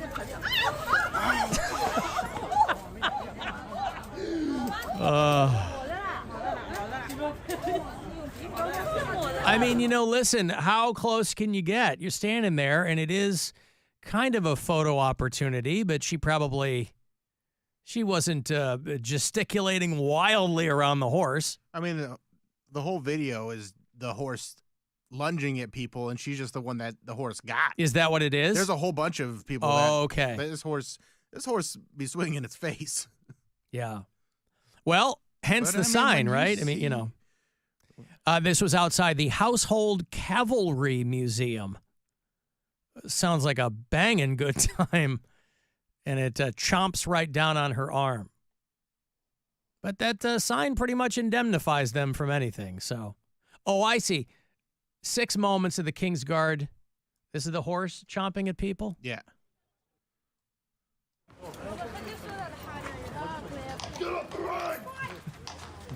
Oh, it's the guy, though.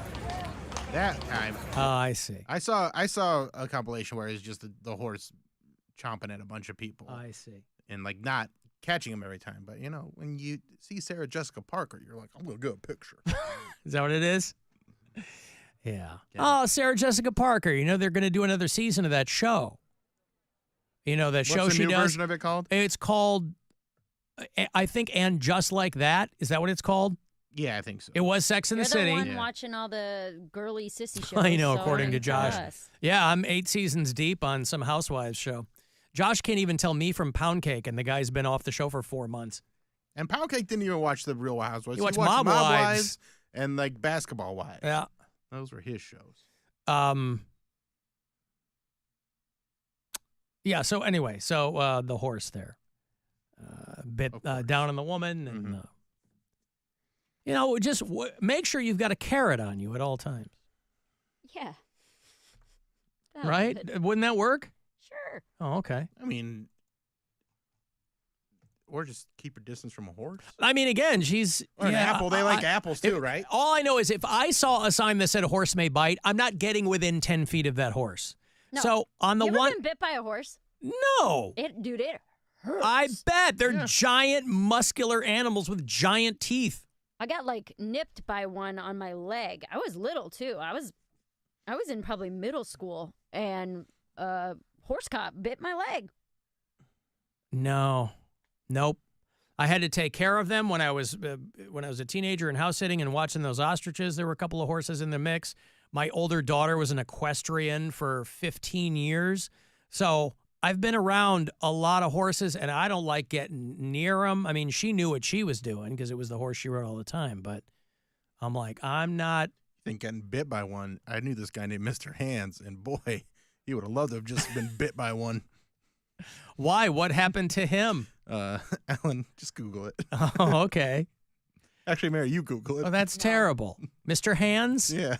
From the Zoo documentary? You know. Oh, no. You know the feller. Oh, the Pacific Northwest. Mm-hmm. It's a terrible, it's a terrible, terrible place. I doing what he loved, though. To be, yeah, getting cornholed by an equine. I guess he did die doing what he loved, didn't he? Yeah. He took it a little too far. I feel like that's what you've got to do.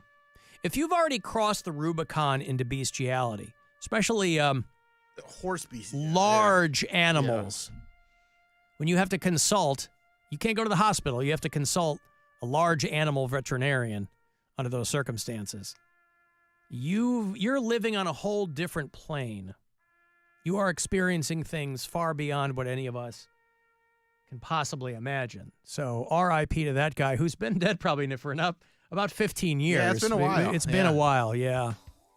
All right, we got to go because that Guardians game ain't going to wait for us. What do you have coming up, William? This Saturday, I'm doing a show at Old 86 with my buddy Jeff Tate. He works with Tom Segura. He's been on Your Mom's House podcast a bunch of times and Doug Loves Movies a bunch of times. He's absolutely hilarious. So come check us out this Saturday at Old 86. Go to BillSquire.com for tickets. Is that Uber driver on the bill? No. Oh. Mary Lynn? Oh, follow me on social media at Mary Santora Comedy. I just posted a clip about female presidents. I would love it if you would go like and share that. It's also on YouTube. So. All right, sir. Okay, I'm out there on your socials at Alan Cox Show. The program will be available for you in its entirety. Anything you missed? Like let's say 3 hours ago you were watching and then you just couldn't keep up. You can keep up on the iHeartRadio app. It's all there for you, or wherever your podcasts show up. Watch the live stream if you want. You can watch it at alancoxshow.com. All the details there on joining us for Captain Fun's Floating Fandango are there as well. I will have tickets for you all week to win. Another key for the Buzzard bike tomorrow afternoon as well. You can leave messages on the app if you listen there. Otherwise, after hours line, we'll always take your voicemails. 216-986-8903. Guardians coverage starts in minutes. 6:40, first pitch at Progressive Field. First of 4 against Detroit. So thanks for listening, guys. Appreciate it. Talk to you again tomorrow. And now I must leave you as the Brady Bunch is on, and I find 4 of those children.